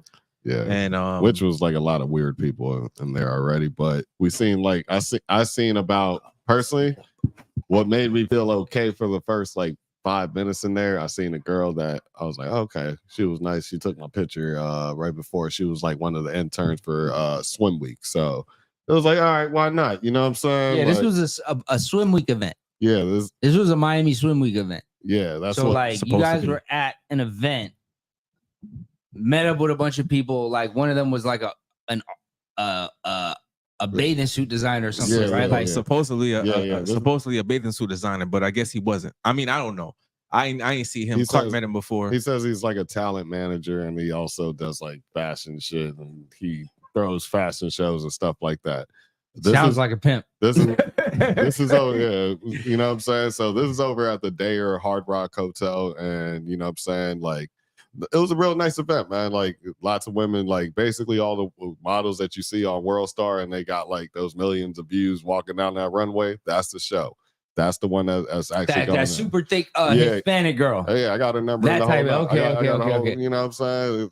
Just put the details and the truth and all that. You know what I'm saying? But just this get out party was weird, man. Yeah. But that's what made me feel comfortable at first. I was like, all right, I'll grab a little snack or whatever, some like water, whatever. You know, I eat shit. I ain't drink nothing. You know what I mean? I ain't trust it, man. So we sat down. I sat down, and then this older lady just kept trying to sit next to me. You know what I mean? Putting her hands on my thigh and shit. That shit made me feel weird. So what were you like? Yeah. So what were you like? What was your like when you up, walk in the party? Like, explain when you walk in the party. Like, what was the vibe like? All right, look, it was an Eventbrite, but it was a house party. And it wasn't even a house party. It was an apartment. So it wasn't, you know what I'm saying? So like, four old people sitting at a table. Yeah, you know, party snacks, nigga. And realistically, that's not the energy that he made it seem like. He made it seem like, yeah, we're gonna be like the way he came across when you're in the day. Like, oh, he probably got some high rise shit. You know, you're gonna see some, you know, yeah. I mean, obviously, some brickle energy. It's swim week, so you're thinking, yeah, you know, this shit is legit. Yeah. You know what I'm saying? It's some legit shit. You're not about to walk into some nigga apartment and this nigga is fucking talking to you like a fucking New York salesman. Yeah. So boom, car you salesman. walk into the apartment and there's a nigga. He's offering me wine. I'm like, nah, I'm good, bro. I don't want like no as wine. soon as you guys walk in, it's like, yo, drink this. He's like, yeah, do you want some wine? Do you want something to drink? You can have a seat right there. I'm like, no, bro, I'm good. You sure? You got something to wine? Try this wine. It's really good. It's just Stella Rose wine. Like, who ain't had as that's going wine? on, I'm actually, you know, saying hello to the people I already kind of know, just being nice and, you know, going around and eventually going to my assistant and be like, hey, you know, you good? You know what I'm saying? Like, because really, after a while, I really didn't feel like going. The shit was rainy as hell out that day anyways. I was like, I'm about to fold it. You know what I'm saying? Colin Kaepernick, put a knee on it. You know what I'm saying? So I was like, all right, you know, she kind of gave us something like, it's all right. You know, it looked like it was a wobbler, but I wasn't sure yet. You know what I'm saying? So I was like, all right, let's play this out for a second, you know, eat these chips very slowly, eat this, you know, I'm drinking water, but it's a bottle of water. And I'm like, all right, boom. All right, and then go ahead, Richie, what you about to say? Because I remember, and then the car salesman nigga, he wants one of the ladies go in the back to try on a swimsuit so he can start taking pictures. I'm like, what the fuck? What? Yeah, because it didn't feel like that was like the energy. I felt like if anything, I thought first say, yo, go in the back, take it, keep try some of them swimsuits that the dude had made, and she was supposed to cut. She went inside and tried out one. And she came back and he started flicking up pictures, and then he was like, yo, take a picture of Clark. Clark, grab her close. Clark was like, what? And Clark looked at wait. Yeah, it was like, yo, grab her real close. You know what I'm saying? I'm like, yo, first of all, I just got here. I just got here. Let's and she's like, I don't know. I got a boyfriend. I don't think I would do this. And Clark was like, listen, I don't really want to do this either. like really, you know what I'm saying? Like, not to like, well, I wasn't feeling like that energy anyways, just to do that type of pressing. I ain't a presser. You know what I'm saying? Like respectfully, you know the energy like that. I ain't pressing nobody's chick like that. I'm not a line presser like that. So, man, just long story short, man, that shit was definitely uncomfortable. But before that even went on, like to be real, like the only thing I kind of seen it maybe being, you know, I'm an optimistic nigga. So I was just like, all right, man, maybe, you know, it might be some people sitting down just talking about what business they have. And like, you know, hey, it was real loud in the club. So I invited everybody here just to, you know, I figured all the interesting people here, we gonna just talk about y'all businesses and, you know, y'all exchange numbers. Usual Miami shit. And y'all just do what y'all do. You know what I'm saying? And then, hey, throw me in the mix if y'all can, whatever. You know what I'm saying? I'm thinking that's because that is what actually does happen at certain different events, like when they're official. You know what I'm saying? We like walked into a but it wasn't unauthorized fake. It was a fake Miami Week party. You know what I'm saying? Art party or whatever. And basically, my assistant brought all the art. You know what I'm saying? So that was already one. And it was just like, and then like. Yeah, we got up out of there pretty quick. After that picture thing, it was like, yeah, you know, we got things to do. I just was stopping him, you know, and then, you know, assistant, she got up out of there. Nah, too. He was trying to offer the assistant some bogus yeah, like some press run in New York about going to New York and grabbing some like setting up, basically paying for her to fly to New York and set up her artwork and go on some fucking press run and shit like that. But I told her, nah, don't believe that shit, because that nigga, first of all, that nigga was talking too fast. Yeah, that nigga fucking card, it looked fake. Like that nigga just made that shit real quick from it looked like a bad Photoshop. It did look like bad Photoshop. Fucking Office Depot. I mean, everything about that shit with the apartment was spooky. Matter of fact, it looked like he rented that bitch out from his homeboy. Spooky. Yeah, it was kind of crazy, dog. It was kind of crazy. Listen to me, that shit was glassed out, dog. I don't know if all the mirrors was fucking like a two-way glass or two-way fucking you know what I mean? You know, I see no vacancy, nigga. You ain't seen that movie, nigga. You didn't put your finger to the mirror to see if it, bro. I wasn't there that long. Bro, listen to me. I didn't even want to sit. I didn't even want to sit on the couch, my nigga. He was offering the pretzels, and I'm like, nah, niggas, pretzels open though. I was like, I want to eat this pretzel. All this open food is open, nigga. I'm like, nah, nigga, you got too many old. Sorry, no disrespect to old people, but you got to put their hands on the food. Nah, I couldn't do it, man. He had subs. I couldn't do it, man. I couldn't do it. Plus, I don't eat. Pause. I'll eat. Pause. That's funny. No, but yeah, we got up out of there pretty quick. I think we probably spent 15 minutes up in that bitch? Nah, about 20 minutes. 20 minutes. It was the 20 longest minutes of my life. It felt long, but it was weird. Did you say that you had to damn near punch a bitch? Nah, I thought I had to. No, she kept putting her hands on my thigh. You know what I'm talking about? You like it? I'm like, bro, how you doing this evening? I'm like, listen, man, just take your hands off of me, man. I'm not with this right now. Old ass woman, right? No, like look like they. Matter of fact, it was like a Brazilian old lady. So you know, had like the straw. It wasn't like halfway dressed too. Though. It wasn't even like the cute old. Yeah. It was just old. She looked like she working the massage parlor. Not even because there's you'll catch a bad one maybe working at one of them. Nah, this bitch was just hella old looking. You know what I'm saying? Just like it was. And literally like Abuela, you know what I'm saying? Oh my gosh. Straight up, you know what I'm saying? So she's gonna had that happy ending. Yeah, she was definitely out of the mom status. Grandmother or great grandmother status. You said that like he just wanted bitches to try on bathing suits out of a garbage bag? Like what? It was bathing suits that one of the guys was a designer. Like I said, so he said he was a designer. He was at the show. Listen to me. Hear me out. I don't care what you saw at the show. That shit was bogus. Everything you saw at the show was bogus, nigga. He was in the Matrix, nigga. Nah, he was lying to you, nigga. Nah, he was there as set up in the whole 9 yards. He was lying to you, nigga. The black dude was actually there, but like I said, that's that nigga. When I seen him and then the girl, I was like, okay, I recognize these faces because I seen them throughout the week. Okay. You know what I'm saying? So I was like, okay. But all right, so what is this about? You know, so we're just trying to get some information now because I'm just like, so what is this actually about? Like, if he's professional, right? You know what I'm saying? Like, why this nigga pull if he professional, right? Why the fuck this nigga pulls suits out of fucking scandal bag, nigga? Out of public bag, nigga. He just had swimsuits in a Publix bag, like for you to try on. Hey, try these on. Yeah. So the salesman could take a picture. Like, nah, nigga, this nigga had all types of. That's why. That's just a Yeah, wild. that was the weirdest part for me. I was just like, all right. Why you walking around with a camera, nigga? I don't like that shit. So the old guy could take a picture.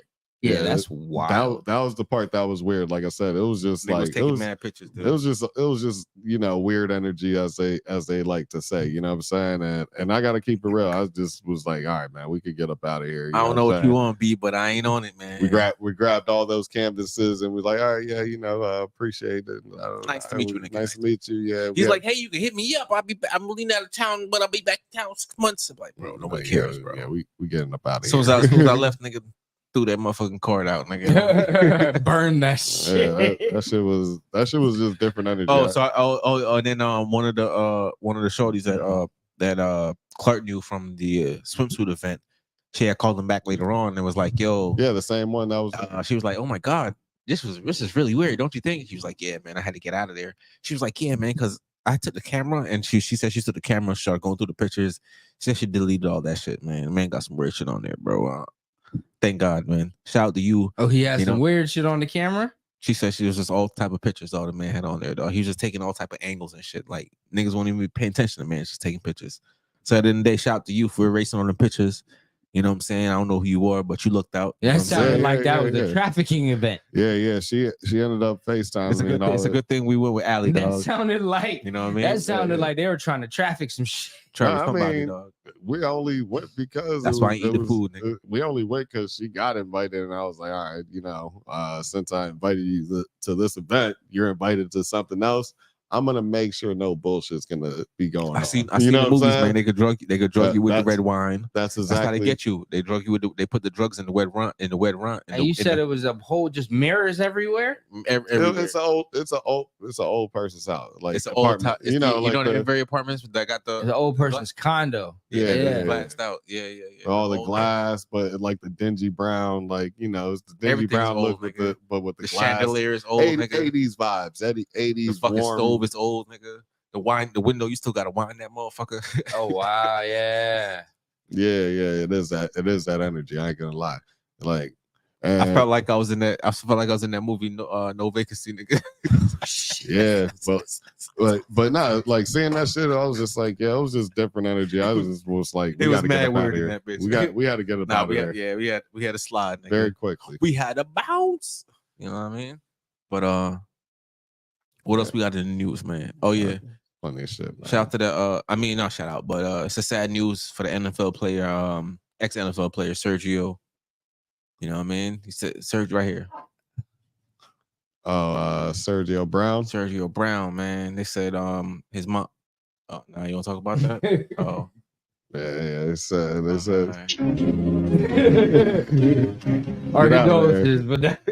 Get out of there. Nah, there's still some shit. Like, I mean, there's positive news, but I don't even know. Is there positive news? I mean, we going. Oh, let's go. Scroll up. Talk about right there. The Young Thugs. What? Young Thugs. Later. Yeah. All right.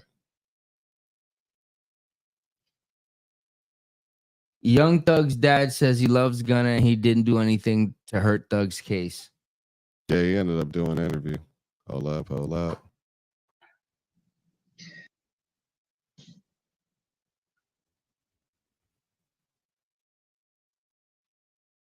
God damn.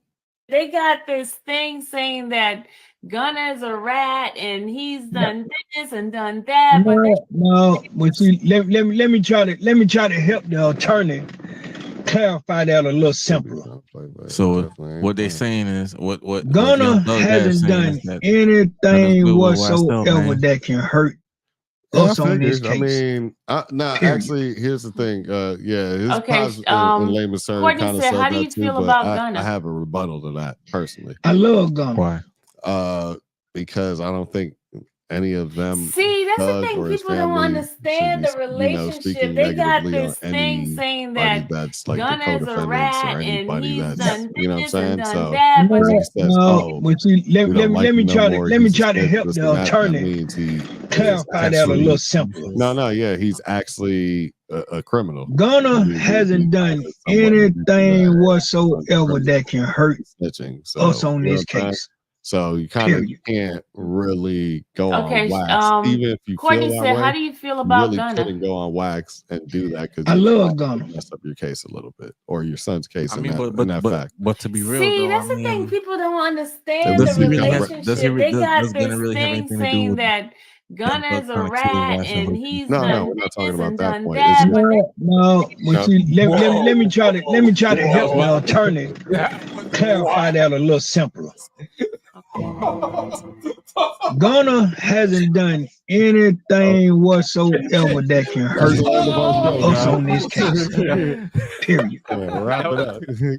okay, Courtney said, "How do you feel about Gunna?" Yeah, you know, here's I the love deal, Gunna. and here's how you like to die. You know what I'm saying? See, that's the thing. Allegedly, People don't allegedly. understand the relationship. They This got nigga's this diving thing for him is saying crazy. that Gunna's a rat This and nigga- he's this nigga's done a this Olympic and done belly that. But they No, but see, let me That try is to help the But attorney nah. What I was really clarify that a more little talking simpler. about, My bad. Allegedly. what I was really more talking Gunna about, hasn't done Gunna, anything whatsoever you know, that can you hurt try to say, oh, us on this try to say case. Gunna was the Period. guy that, you know, he's the okay, only the sole guy Courtney that, said, "How you do know, you feel snitched on about Thug Gunna?" and things like that. You know, that's what I love Gunna. putting out there, right? I don't necessarily believe that because there's a whole lot of other people See, that that's said the the thing. exact People same don't thing that understand the Gunna said on there. relationship. They So we got don't know this what thing saying communication that that they have. The Gunna's lawyers a rat usually and he's communicate done this for and each done other. that. But No, Ways to no, but see, let me try to help the at least, attorney you know, that's usually what happens. clarify that a little So simpler.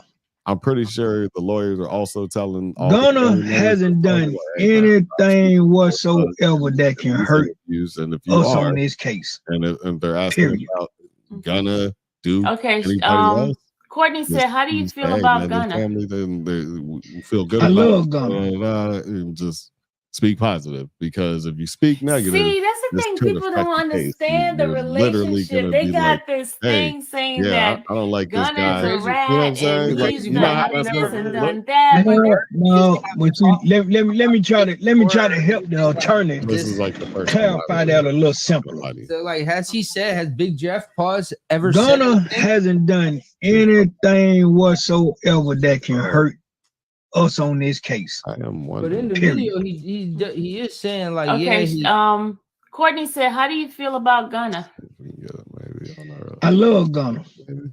Doubt it though. I mean, what I meant to say was their Young Thug and Wildfield and Lucci beef was before Young Thug. Yeah, so I mean, it was before Gunna. Gunna. There we go. That's why. definitely has sound. Yeah, definitely. Hold does.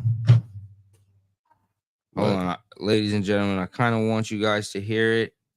So let me see if I can pull this up. How do you feel about Gunna? I love Gunna. See, that's the thing. People don't understand the relationship. They got this thing saying that Gunna's a rat and he's done this. What and is done Thugger that. Daily? No, but see, let me try to help the attorney clarify that a little simpler. Okay. Gunna hasn't done anything whatsoever that can hurt us on this case. Period. Okay, Courtney said, "How do you feel about Gunna?" He don't sound like a nigga that was trained. No, Personally, like, he don't sound like, yo, say that, like, it's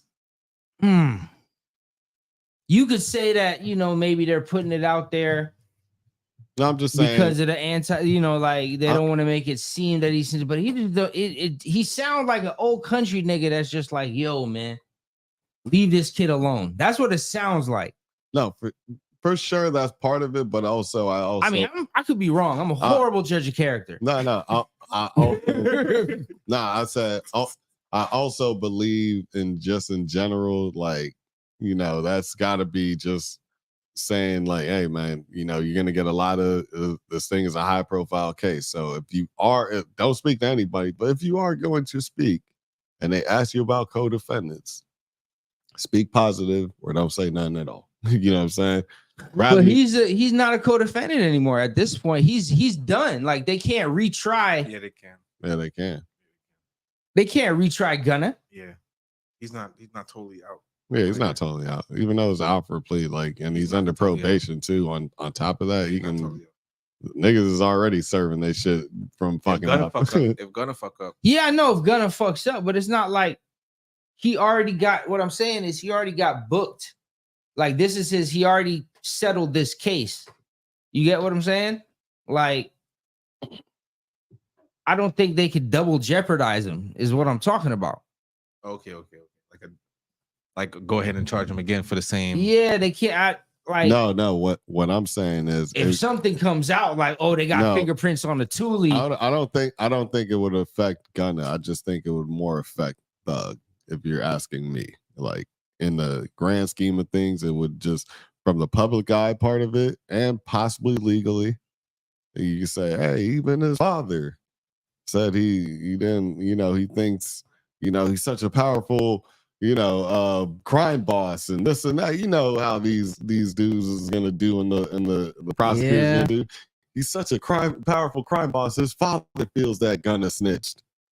Look at this. Listen, just to add a little extra season into all these counts that Thug is dealing with right now. You get what I'm saying? Mm-hmm. That's what I believe personally right now. And shout out to that YSL. Remember that got off on that crazy trial. Oh yeah, but now he's still serving life though, right? Cool. That same guy. YSL Rico, whatever his name is. Why? He's still serving life. Yeah, he still got like life apparently. I think he got off on one thing and got life in a whole nother thing. You know what I'm saying? Like he got off for that crazy shit, but it's like, yeah, you off on that. We gonna still slam me on this. So, you know he's still serving life. But that's crazy that he got off. I guess on that one other thing though. Yeah. What is he serving life for? We can pull that one up. I ain't even know. That one I forgot, but it was something else. Actually, yeah. Pull it up over the Halle. YSL Rico, right?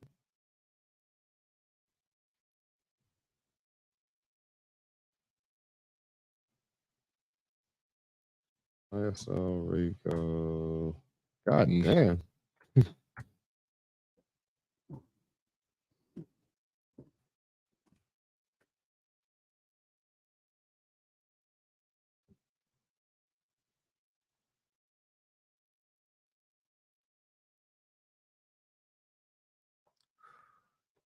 Was his name Wait.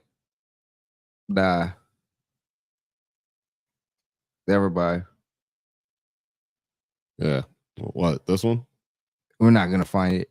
It's pulling up the Rico case. Oh yeah. His name is YSL. His name is Rico. I think his name is Rico, but it's pulling up the Rico case. You can do to Instagram. Okay. YSL Polo. There we go. Sentence to life in prison. See? Okay. Yeah. He ain't all the way out, my guy. So look up. Yeah.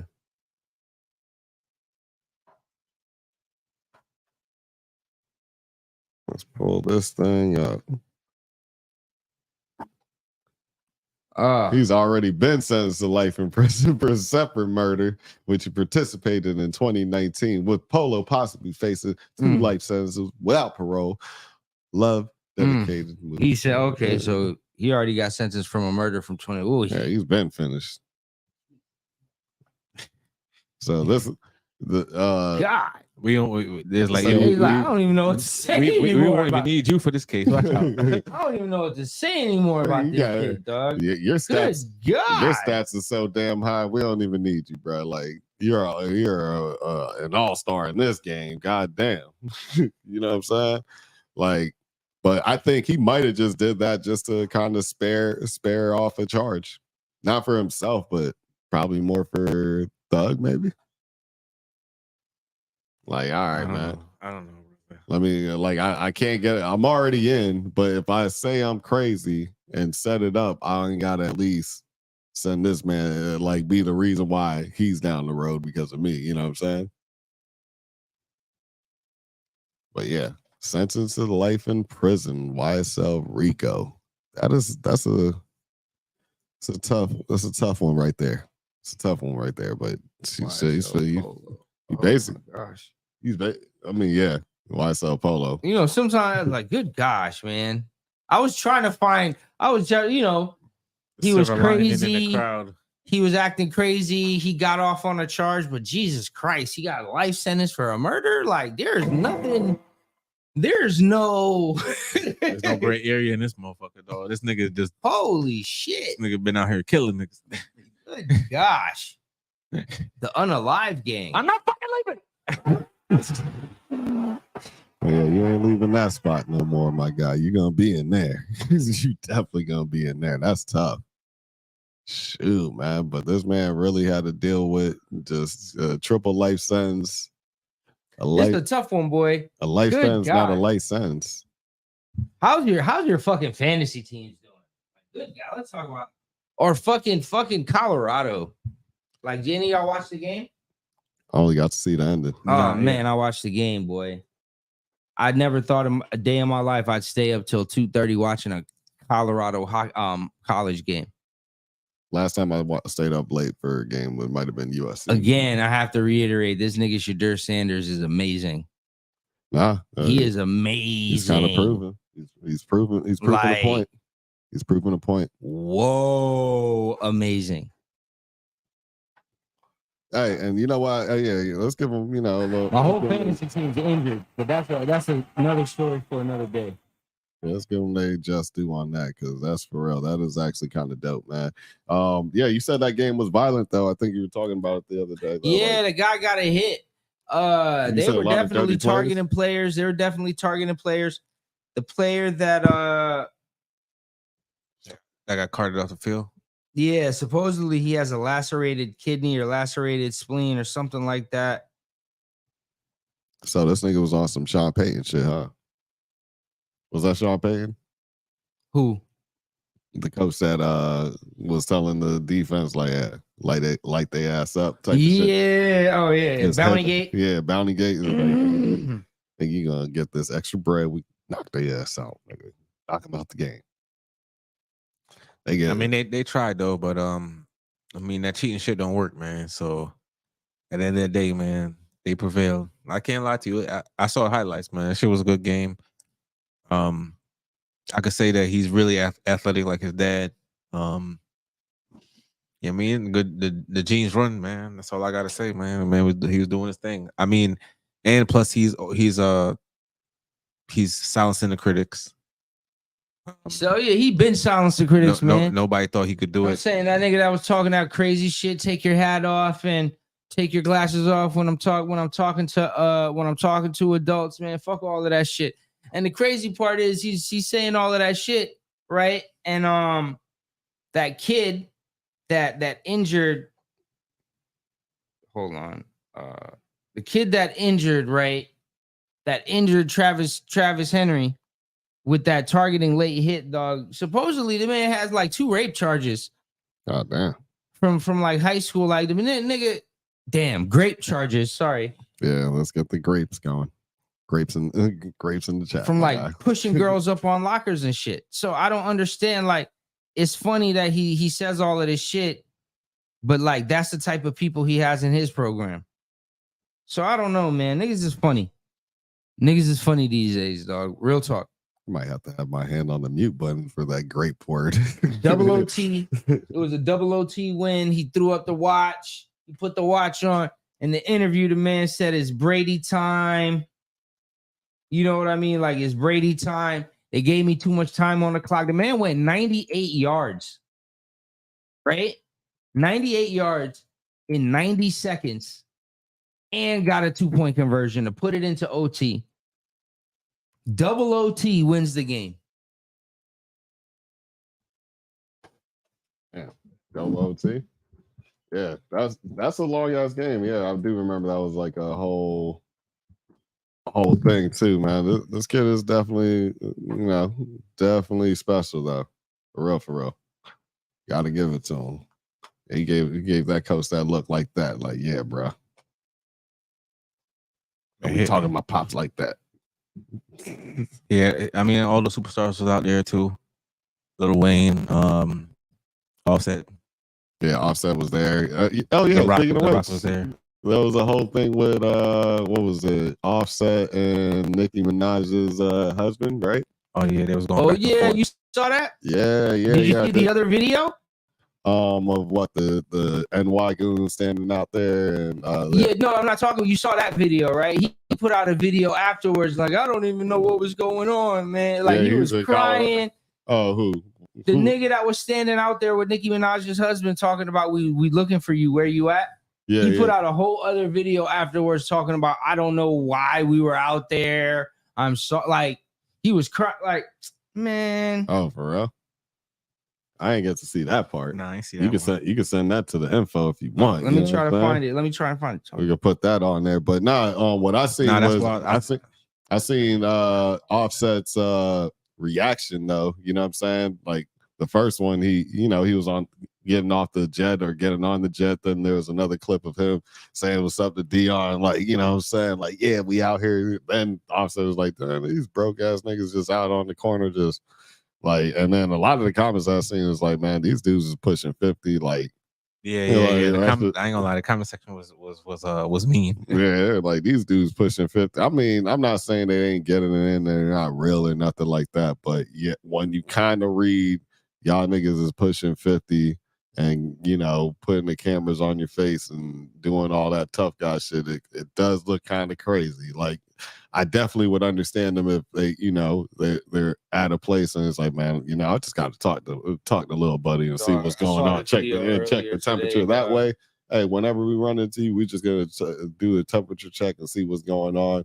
Security, I just got to see what's up. It might not have to be a rah thing. It might have been like, yeah, boom, boom, boom. But I don't personally think when I actually seen the text messages, he was like, I'm not really trying to get up in females' business and all that. I don't even think Offset really went that deep. Low key. I mean, what was it? What it started over though? I think it was like Nicki and the Cardi B and Nicki thing, and then I think he was commenting on it either online or in a video or something like that. And Offset was more like, nigga, I'm not even getting in their business. Like, I'm kind of like out of it. You know what I'm saying? Low key. You know what I'm saying? And then, I think they, he kind of exposed like the text messages and shit like that. And then was like, then that's when you seen the video on the corner. But at least from what I seen, it didn't look like it was that deep personally. Matter of fact, I might just go to, I'm going to check IG and check Academics page. At the end of the day, listen, man. I'm going to check that real. From what I've seen over the years, Offset is about that life. He got big bodyguards, pause.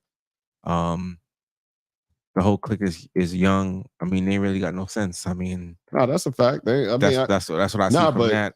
But I'm not putting nothing against these New York niggas at the end of the day. But I mean, at the end of the day, I mean, Nicki Minaj's husband, I don't know who you are or what you do for a living, but I only know you because you are Nicki Minaj's husband. You know what I'm saying? I mean, what do you have to lose? Offset got everything to lose. You know what I'm saying? I mean,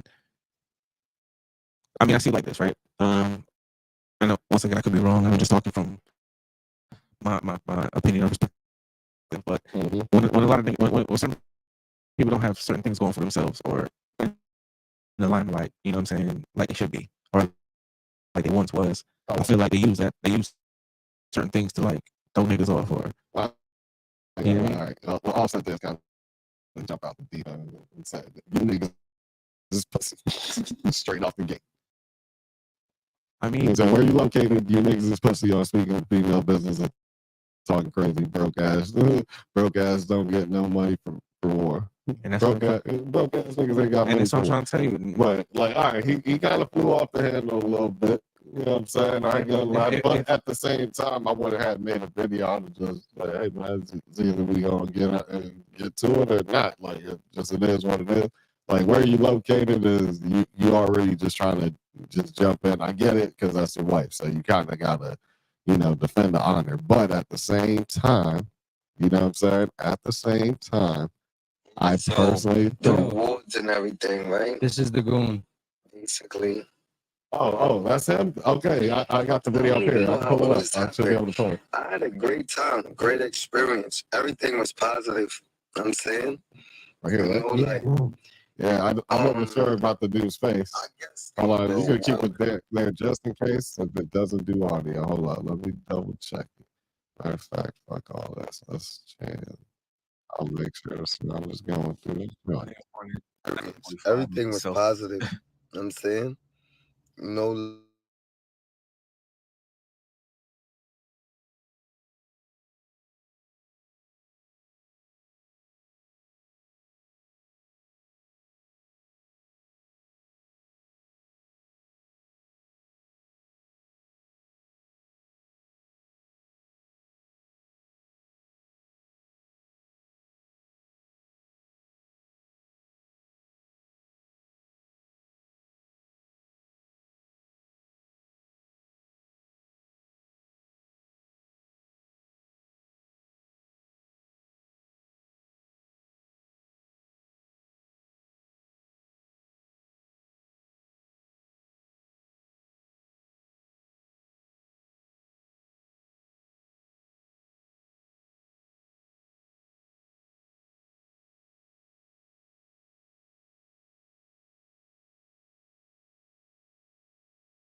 I guess they misinterpreted the video that when me and Zuby and we just talking shit like regular shit, like Queen Sturdy, all of that, everything like that.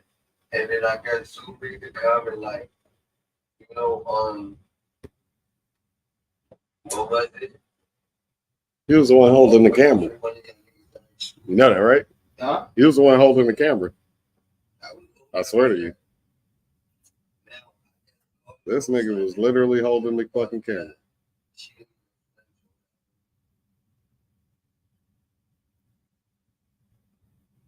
That is. So what's the next clip? That was all. It's him scrolling through the.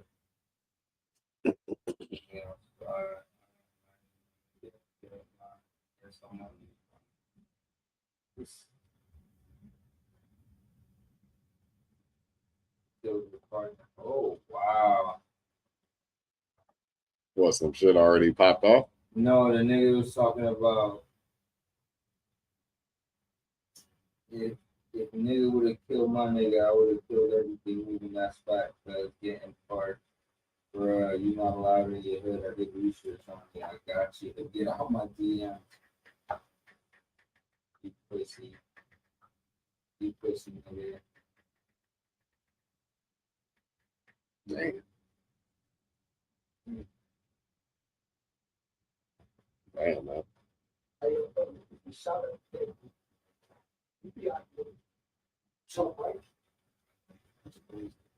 That's wild. I ain't even hold you, man. Shit, man. We gonna go ahead and cap off the end of that stream, man. You know. Yeah, no, we gotta still officially end the stream anyways, just in case. You know what I'm saying? So yeah. It actually went straight into the snap. The snap right back in though. You know, once you heard the ding, it was already back on. The stream never actually stops. It just our audio would be out for that moment. You know what I'm saying? Mm-hmm. So, but the stream actually continuously goes. But in the WB,